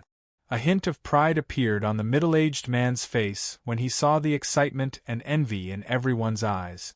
From a certain perspective, this Qilin blood jade can be said to be my true form. What do you think? The blood jade that I condensed after my death is beautiful, right? Everyone. Enlin felt that something was wrong, but he couldn't put his finger on it. Speaking of which, did this uncle have to be so excited to show everyone the crystallization of his death? The middle-aged demonic blood Kirin seemed to be entranced by the beauty of his blood jade, and an intoxicated expression appeared on his face. The more powerful the Kirin, the more perfect their blood jade will be after they die. This blood jade is the most perfect blood jade I've ever seen in my life. Everyone, awesome! The frog finally found a chance to flatter Lin Fan. The uncle ignored it, and his gaze gradually became sharp. Phoenixes can be reborn after they perish, and Qilins can be passed on after they perish. Countless beings are coveting my blood jade. However, do they have the right to obtain this blood jade? He raised his head and looked around at everyone. They don't have the right. There is no being in this world that is worthy of possessing such a perfect blood jade. The middle-aged man waved a hand, and the Kirin blood jade flew toward the golden groundhog. The mythological beast might emanating from the blood jade instantly made the golden groundhog's face turn pale with fright, and it almost stumbled over its feet. You possess the inheritance of the mythological beast Saber True Intent, as well as the myriad beast Holy Soul, but you don't have the right. He waved a hand again, and the blood jade flew toward Su Xiaolan. Red ripples proliferated forth, making everyone feel as if they were facing an invincible mythological beast. Su Xiaolan's body trembled slightly, and she took a step back. You possess the bloodline of the true dragon and the bloodline of the holy beast Vermilion Bird. Your sword Dao aptitude and cultivation aptitude are both top-notch, but you still don't have the right. He waved his hands again, and the blood jade flew toward Enlin. In that instant, Enlin felt as if he were looking at a mythological beast that had slaughtered an entire continent before baring its fangs and exuding a suffocating and despairing aura. The demonic blood Kirin's aura swept forth, and Enlin's heart skipped a beat in that instant as a sense of instinctive fear welled up in his heart. Attaining top-notch sword Dao True Intent at the soul formation intermediate stage and forging an extremely powerful divine body. Your aptitude is astonishing, but you don't have the right. The middle-aged man raised his head with a haughty expression. No prodigy or powerful being in this world is worthy of such a perfect blood jade. The blood jade will not acknowledge them, so they are delusional if they think they can absorb the power of the blood jade. In this world, the only one worthy of this blood jade is myself. The middle-aged man spoke with a heroic expression. Everyone's expression darkened upon hearing this. F***CK. Was he just trying to brag about himself after saying so much? Only someone as perfect as himself was worthy of his little GG? The middle-aged man was very pleased with himself. He was already very displeased that a bunch of rabble dared to covet his blood jade. Now that there were a few geniuses that caught his eye, he might as well say a few more words. He wanted to show them what true strength and pride were. However, something unexpected happened that caught him off guard. It was a sudden retching sound. Enlin, the middle-aged man's face convulsed slightly. Was this a provocation? This had to be a provocation, right? This was a provocation to express his disdain for his previous words. Even Su Xiaolan was given a fright by Enlin's sudden action. Alright. You want to throw up now? The middle-aged man was just about to flare up when Enlin retched again. Enlin, This time, a golden baby with a white cape on its back was suddenly thrown up from his mouth. The middle-aged man's pupils contracted upon seeing this. The frog, groundhog, and Aonyo all gaped open their mouth. Before they had a chance to do anything, the golden baby opened his mouth and swallowed the Kirin blood jade before him. Gulp! The golden baby swallowed the Kirin blood jade and rubbed its stomach with a wistful expression. Burp! The scene fell into a strange silence. Not only were the beasts completely dumbstruck, but even Su Xiaolan and Enlin were also staring blankly at the golden baby. This was the Kirin that had not appeared for a long time. The middle-aged man's lips trembled, and his calm and proud expression was nowhere to be seen. His voice trembled as he spoke. Where's my blood jade? Chapter 8:16. Where did the middle-aged man's blood jade go? This was actually a useless question. It was quite clear that it had been swallowed by Kirin. However, the middle-aged man was completely unable to accept this. How could the blood jade have been swallowed? How could it have been swallowed? Whoosh! The middle-aged man flashed toward Kirin before grabbing him by his feet and shaking him from head to toe. Spit it out! Spit it out right now! Yeah! Kirin struggled relentlessly, but he showed no signs of vomiting. Don't blame me for being ruthless. The middle-aged man was clearly already at his limit, and he raised a hand to slap Kirin's face. Just how powerful was his furious slap? The power of his palm made the entire space around him tremble and warp. Bam! Kirin exploded from the slap. Countless bolts of lightning flew through the air before completely disappearing. That's right, the Kirin blood jade also disappeared this time. Ah! The middle-aged man clawed at his face with both hands and howled like a groundhog. Where did my blood jade go? Why did it disappear? The middle-aged man stood rooted to the spot with a broken expression before turning toward Lin with a ferocious expression as he made his way toward him. What did you do? The Kirin blood jade is perfect and noble. There's no way it could be absorbed by a life form like you. Tell me, where did you hide it? If you don't want to die. He didn't even get a chance to finish his sentence before lightning converged in the air to reveal Kirin again. The middle-aged man faltered slightly before flashing toward Kirin and unleashing a spatial seal without any hesitation. He then grabbed onto the golden baby with a death grip in fear that it would disappear again. Kirin gagged as a pained expression appeared on his face, as if he had eaten something bad. The middle-aged man was ecstatic upon seeing this, and he patted Kirin's back relentlessly. Your stomach is hurting, right? Hurry up and spit it out. Hurry up and spit it out. Kirin howled as lightning crackled around his body. A red dot suddenly appeared on his left chest, upon which the fearsome power of a mythological beast began to proliferate. Thump! Lin's heart thumped. Then, his blood also began to churn, a boundless red light burst forth from Kirin's heart. The red light was imbued with the paramount power of slaughter and life, and it was as if a mythological beast had descended from the heavens. This was the Tao intent and power of the demonic blood Kirin. The middle-aged man's eyes and mouth were wide open as he stared at the scene in front of him in disbelief, unable to wrap his head around it. Wasn't this his power? Why did the tiny golden person know how to use it?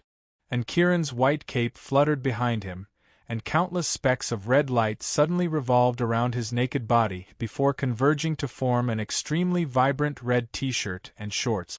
The middle-aged man stared at Kirin. He could sense the exact same power as the Kirin blood jade emanating from Kirin's t-shirt and shorts. A very bizarre conjecture appeared in his mind.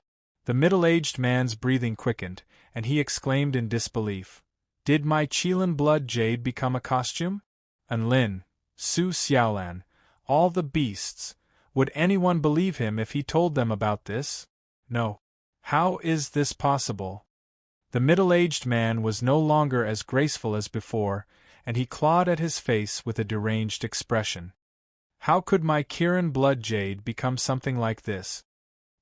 He began to tear at Kirin's clothes as he spoke. Take it off. Take it off right now. Even if it's just a costume, it's my blood jade. However, it was as if the clothes had fused together with Kirin, and no matter how hard the middle-aged man tried, he was unable to take Kirin's clothes off. The middle-aged man continued to tear at Kirin's clothes, and Kirin continued to resist and cry. This was not a scene suitable for children. Oi, you've gone too far. He's just a child. Su Xiaolan couldn't bear to watch this any longer, and she scolded. None of your business. The middle-aged man glowered at Lin as killing intent swept forth like a tidal wave. Lin instantly positioned himself in front of Su Xiaolan. Let go of Kirin. He's mine. I'm going to kill all of you if I don't get my Kirin blood jade today. The middle-aged man glared at Lin and Su Xiaolan with crimson eyes before turning to Kirin again. He lifted Kirin up into the air, and Kirin unleashed a barrage of golden void lightning to defend himself. The lightning tore through the air before striking his body, only to be dispelled by his extremely powerful protective true essence. This was not enough to hurt him. I'm not dead, which means that the Kirin blood jade hasn't disappeared. I can sense that the Kirin blood jade is most likely that piece of clothing. Give it back to me. The middle-aged man used his hand as a saber to forcibly tear Kirin's clothes apart. However, a certain connection suddenly appeared in his body, preventing him from doing so. This was an instinctive refusal to hurt himself. You can't hurt yourself. I'm the demonic blood Kirin. The middle-aged man roared with rage as he tried to strike Kirin with his hand again. Whoosh! A gust of wind swept through the air, and the saber hand stopped an inch in front of Kirin's body, trembling uncontrollably. Not only did he not dare to hurt Kirin's clothes, but he also didn't dare to hurt Kirin either. He could sense a master-slave relationship from Kirin, master and slave my A*s. Did I really become a piece of clothing? The middle-aged man roared with rage burning in his eyes as he turned to Lin. If he couldn't hurt Lin, then he would just have to kill him. Die! The middle-aged man instantly appeared before Lin with monstrous killing intent emanating from his body, and the energy imbued within his fist was so viscous that even the space around him was beginning to congeal. However, for some reason, his fist was unable to descend upon Lin again. This was because he could also sense some sort of master-slave relationship from Lin, FF*ck your mother. The middle-aged man almost threw up a mouthful of blood. At this moment, Lin's mountain-quaking fist had already landed, and the middle-aged man was instantly knocked flying. Gasp! Everyone drew a sharp intake of breath. The demonic blood Kirin had been knocked flying by Lin? The middle-aged man crawled up from the ground with a dazed expression, as if he had lost his soul. This can't be, this can't be, this can't be real. All of the beasts were dumbstruck once again. Had the demonic blood Kirin been knocked stupid by Lin's punch? The middle-aged man was actually starting to doubt his life. The Kirin blood jade was his. How did it become a piece of clothing for no reason?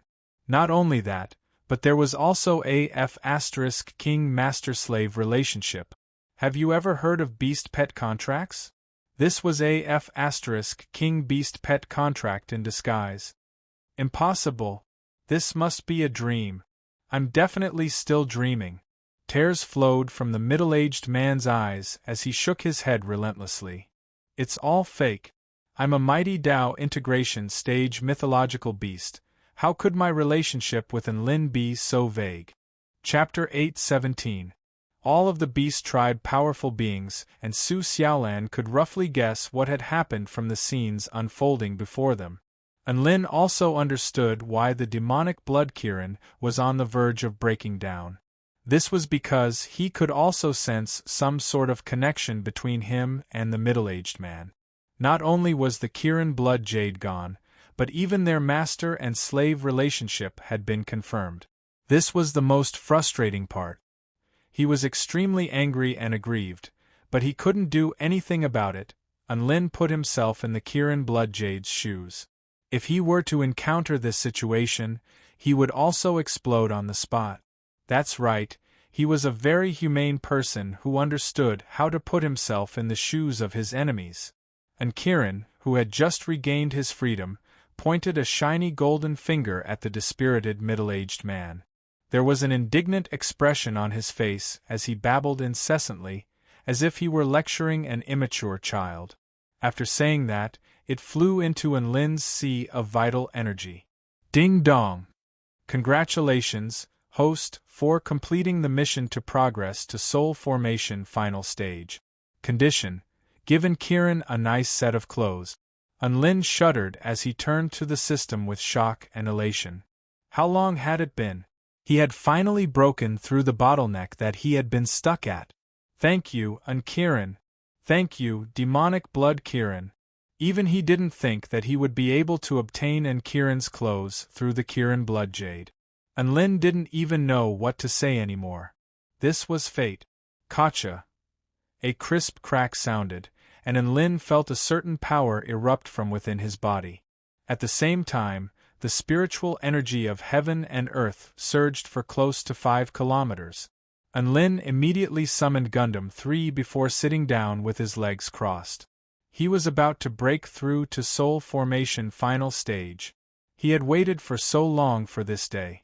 It took him a whole year to break through the bottleneck and step onto the path of leveling up again. He was a disgrace to the system. Moo, this is... Aonyo stared at Lin with incredulity on its face. The divine poison frog could sense the surging vital energy around it converging toward Lin's body in the form of a massive vortex. He's making a breakthrough, ribbit! He snatched the Kiran blood jade and pummeled the demonic blood Kiran, and then he's making a breakthrough? Is he that reckless? The golden groundhog stared at Lin with astonishment on its face. Su Xiaolan smiled faintly. With a light tap of her toes, she landed lightly beside Lin and joined the formation of guardians. The demonic blood Kiran couldn't hurt Lin, so any beast tribe that wanted to approach Lin would have to ask her sword first. The middle-aged man looked at Lin, who was meditating and breaking through, and was in a daze again. Why is he breaking through again? Is this how the world bullies people? Is it because you absorbed my Qilin blood jade? No. If he really did absorb the Qilin blood jade, then I wouldn't be here anymore. Could it be that I really have established some kind of master-slave connection with this human male, and I exist as some kind of object or life form? He felt like he needed to calm down and think about this situation. There was actually nothing to think about. He just didn't want to accept it. His Qilin blood jade had become Lin's clothes. No matter how hard he tried, he would only be elevated to the level of Lin's woman at most. Brothers were like limbs, and women were like clothes. Forcibly elevating his status. I feel so bad. How could this be? The middle-aged man felt like the world was playing a prank on him. Why did he have to encounter such a strange human male? Bloodlord, should I go and eat him? Gluttony glowered at Lin with a ferocious expression. It was clearly planning to fight to the death. Don't. How can you hurt him? The middle-aged man immediately tried to stop it. Then, his expression froze for a moment before he regained his senses. Why the hell would I think that I can't hurt this human male no matter what? The middle-aged man was in despair. He really was King screwed. And Lin's breakthrough had officially begun. As the shackles on his body were broken, a vast amount of vital energy flowed relentlessly into his body, refining his divine body and expanding his sea of vital energy. Even his consciousness was further enhanced. Roar. An earth-shattering roar erupted. A crimson Qilin materialized behind Lin. The middle-aged man's mouth gaped open again. Isn't that me? Regardless of whether it was his aura or appearance, it was exactly the same as when he was alive. And now, the projection of the Qilin was looking down on him with a disdainful expression. The middle-aged man felt extremely depressed. Why was this tribulation transcendence experience so bad? The projection of the Qilin materialized by Lin was not just for show. It was relentlessly imparting the true essence of the power of blood to Lin. It was as if it wanted nothing more than to offer everything it had to Lin. The middle-aged man almost threw up blood from rage upon seeing this. Why was it like this?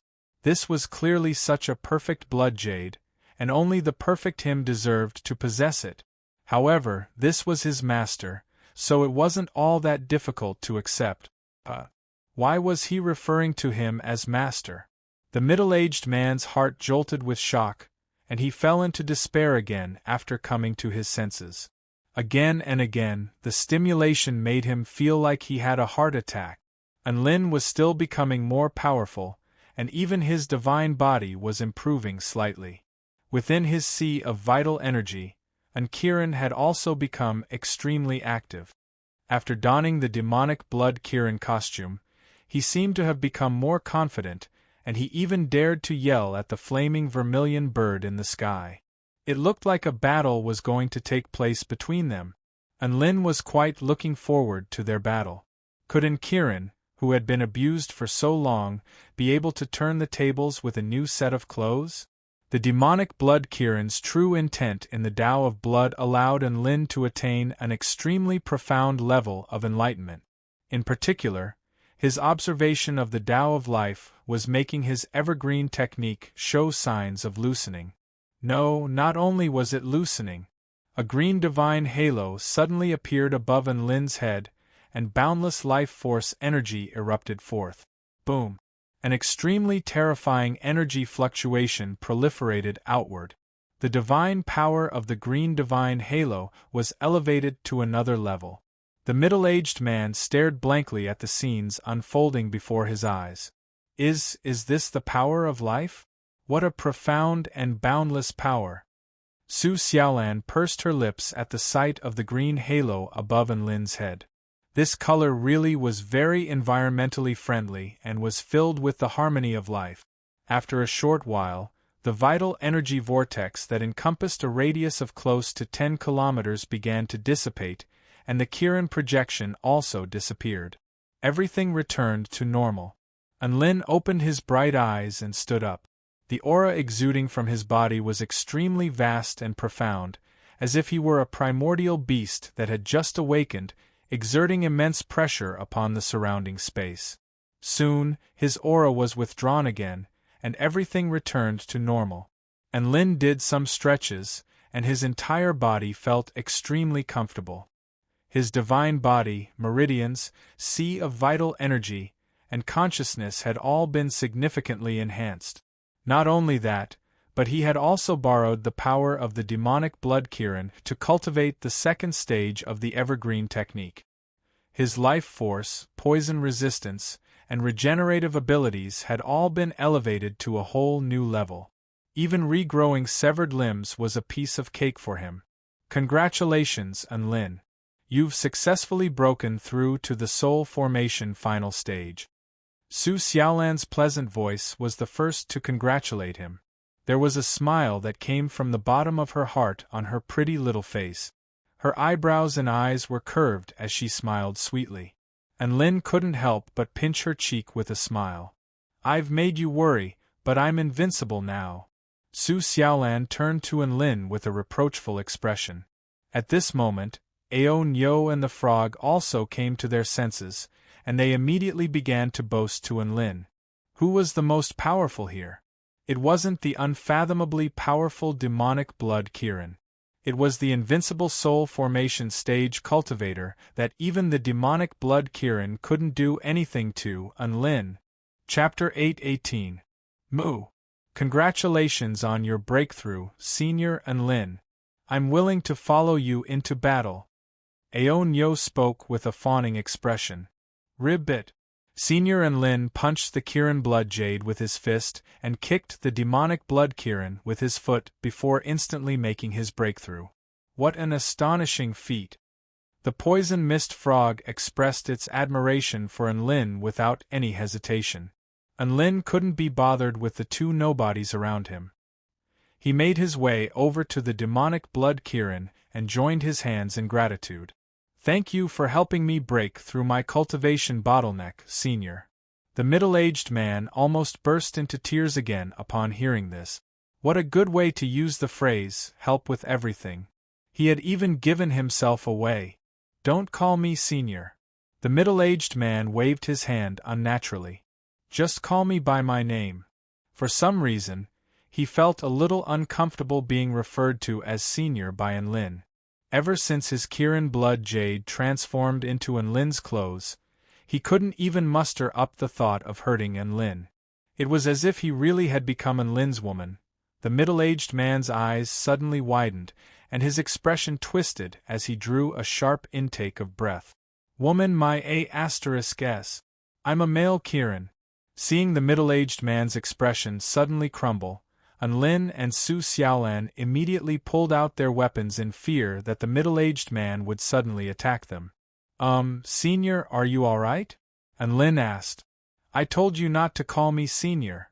The veins on the middle-aged man's forehead bulged. Call me by my name. Then what's your name? Unlin asked. The middle-aged man calmed himself down before replying in an indifferent voice. My surname is Dongfang. Dongfang? So it was a human name. Those with the surname Dongfang were all very high and mighty. Unlin nodded. What's Dongfang? The middle-aged man looked up with a smug expression. My name is Dongfang Zhuangshi. Everyone instantly fell silent. Ao Nyo's eyes widened, and the groundhog silently picked at its ears. Zhuangshi? Unlin was wondering if he had heard wrong. That's right. That's a pretty good name, right? She was the one who gave it to me. The uncle smiled tenderly. She said that being strong and sturdy represented a kind of vitality of life. The name Zhuangshi contains the simplest and most genuine emotions. It is compatible with the path of life, and it is easy to understand and catchy. Unlin's mouth twitched. Su Xiaolan tried hard not to laugh as her face turned red. What King compatibility with the Tao of life? Uncle must have been tricked by her, right? 2F King down to earth, 2F King simple.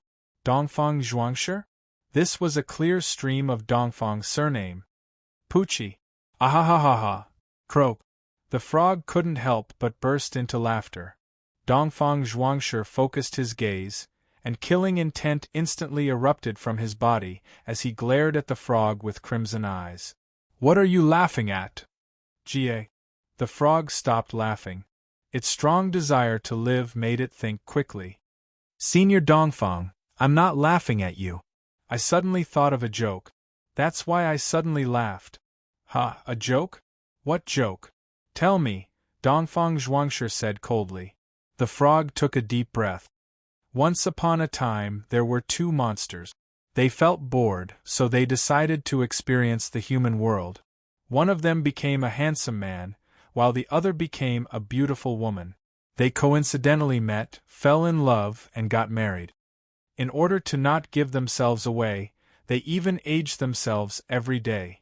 100 years later, both of them have lost their cool, so why is this old thing still not dead? Ha ha. Isn't it funny? Croak. Ha ha. The frog guffawed as it prayed in its heart. Laugh. All of you laugh. Dongfang Zhuangshi turned expressionlessly toward Unlin and the others. Is this joke funny? Unlin immediately laughed along with him. It's quite funny. However, he added in his heart, not as funny as your name. Dongfang Zhuangshi harumphed coldly. Perhaps he felt like these people really had a low threshold for humor, so he changed the subject and turned to Unlin. Now, let's settle the score. You stole my Kirin blood jade. Unlin and Su Xiaolan's expressions became grave upon hearing this.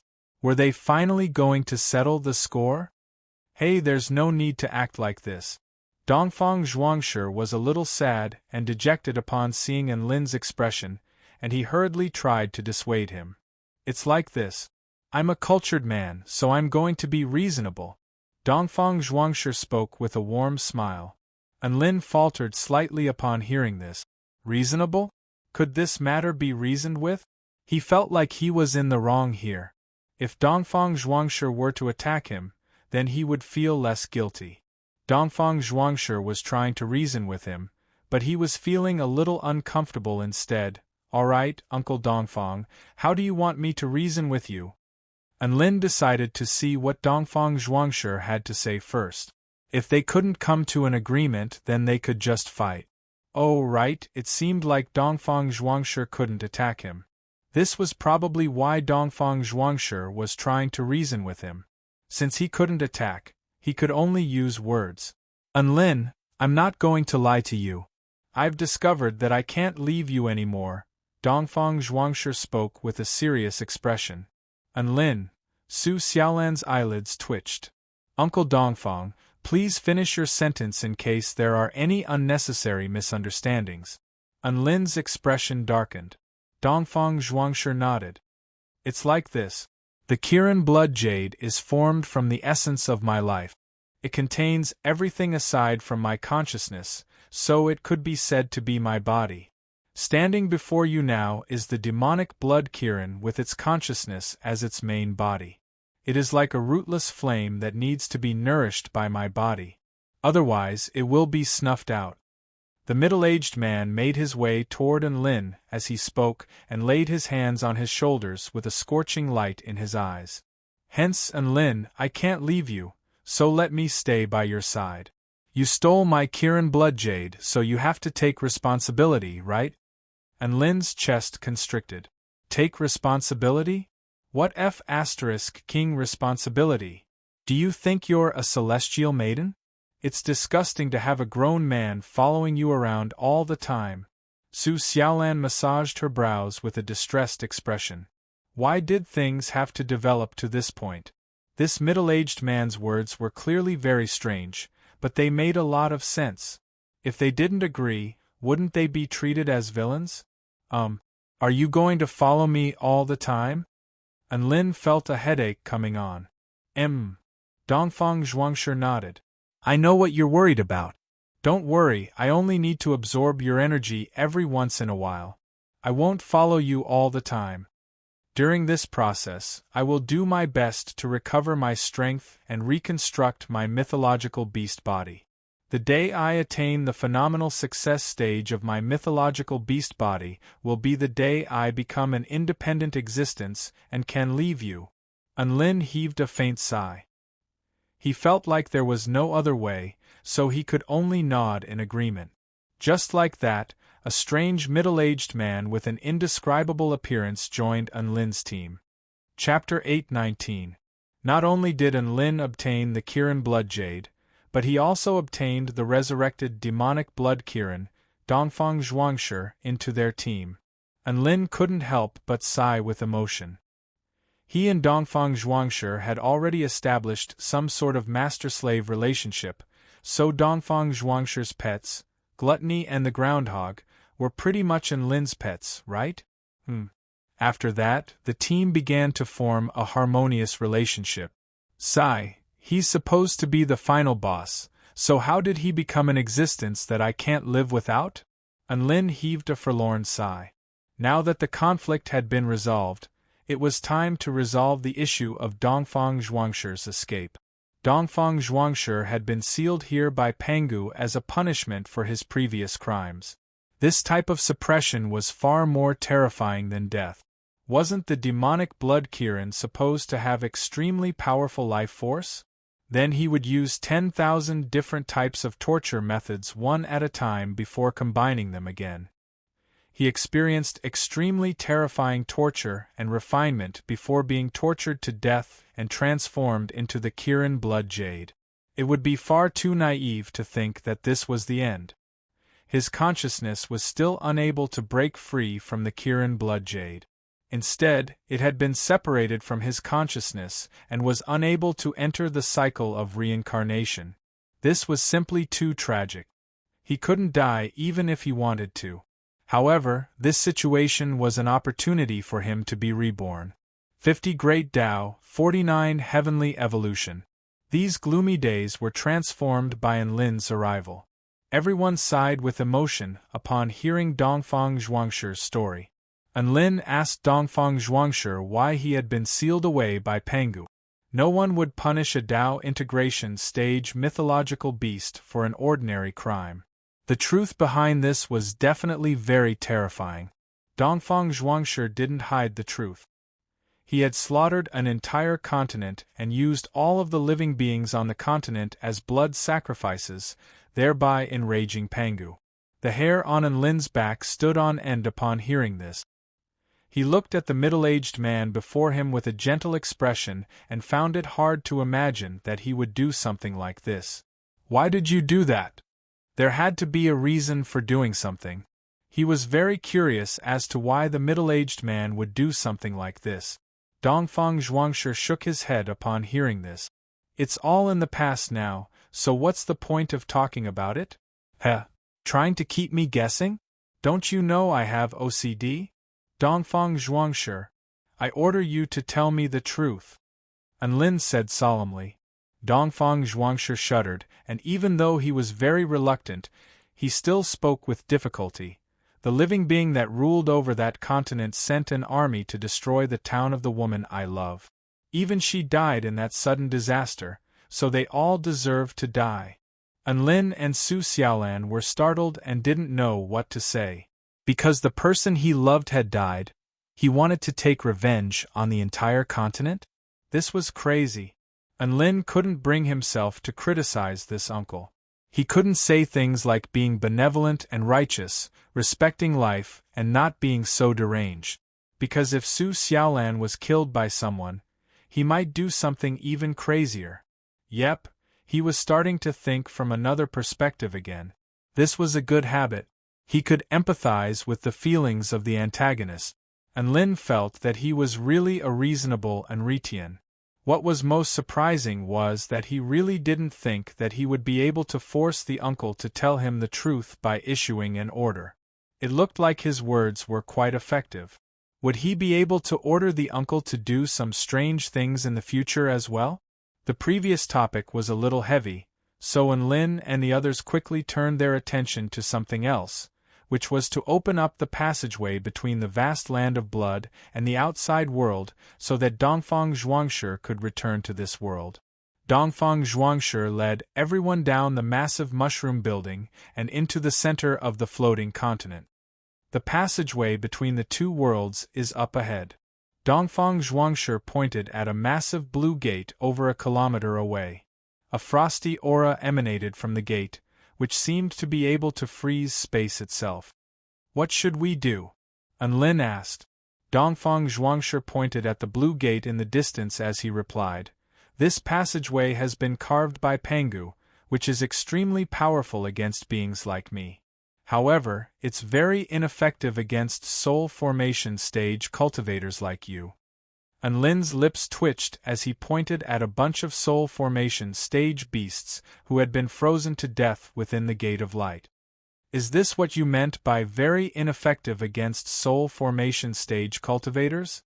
A disdainful expression appeared on Dongfang Zhuangshi's face.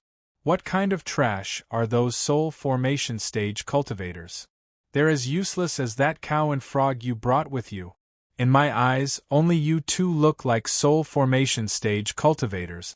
Aon Yo and the divine poison frog almost threw up a mouthful of blood upon hearing this. How the F***ck did they get dragged into this without saying anything? Did this Kirin have some kind of misunderstanding about soul formation stage cultivators? Beasts like them were the normal soul formation stage cultivators. Those two humans were supremely talented, but they were different.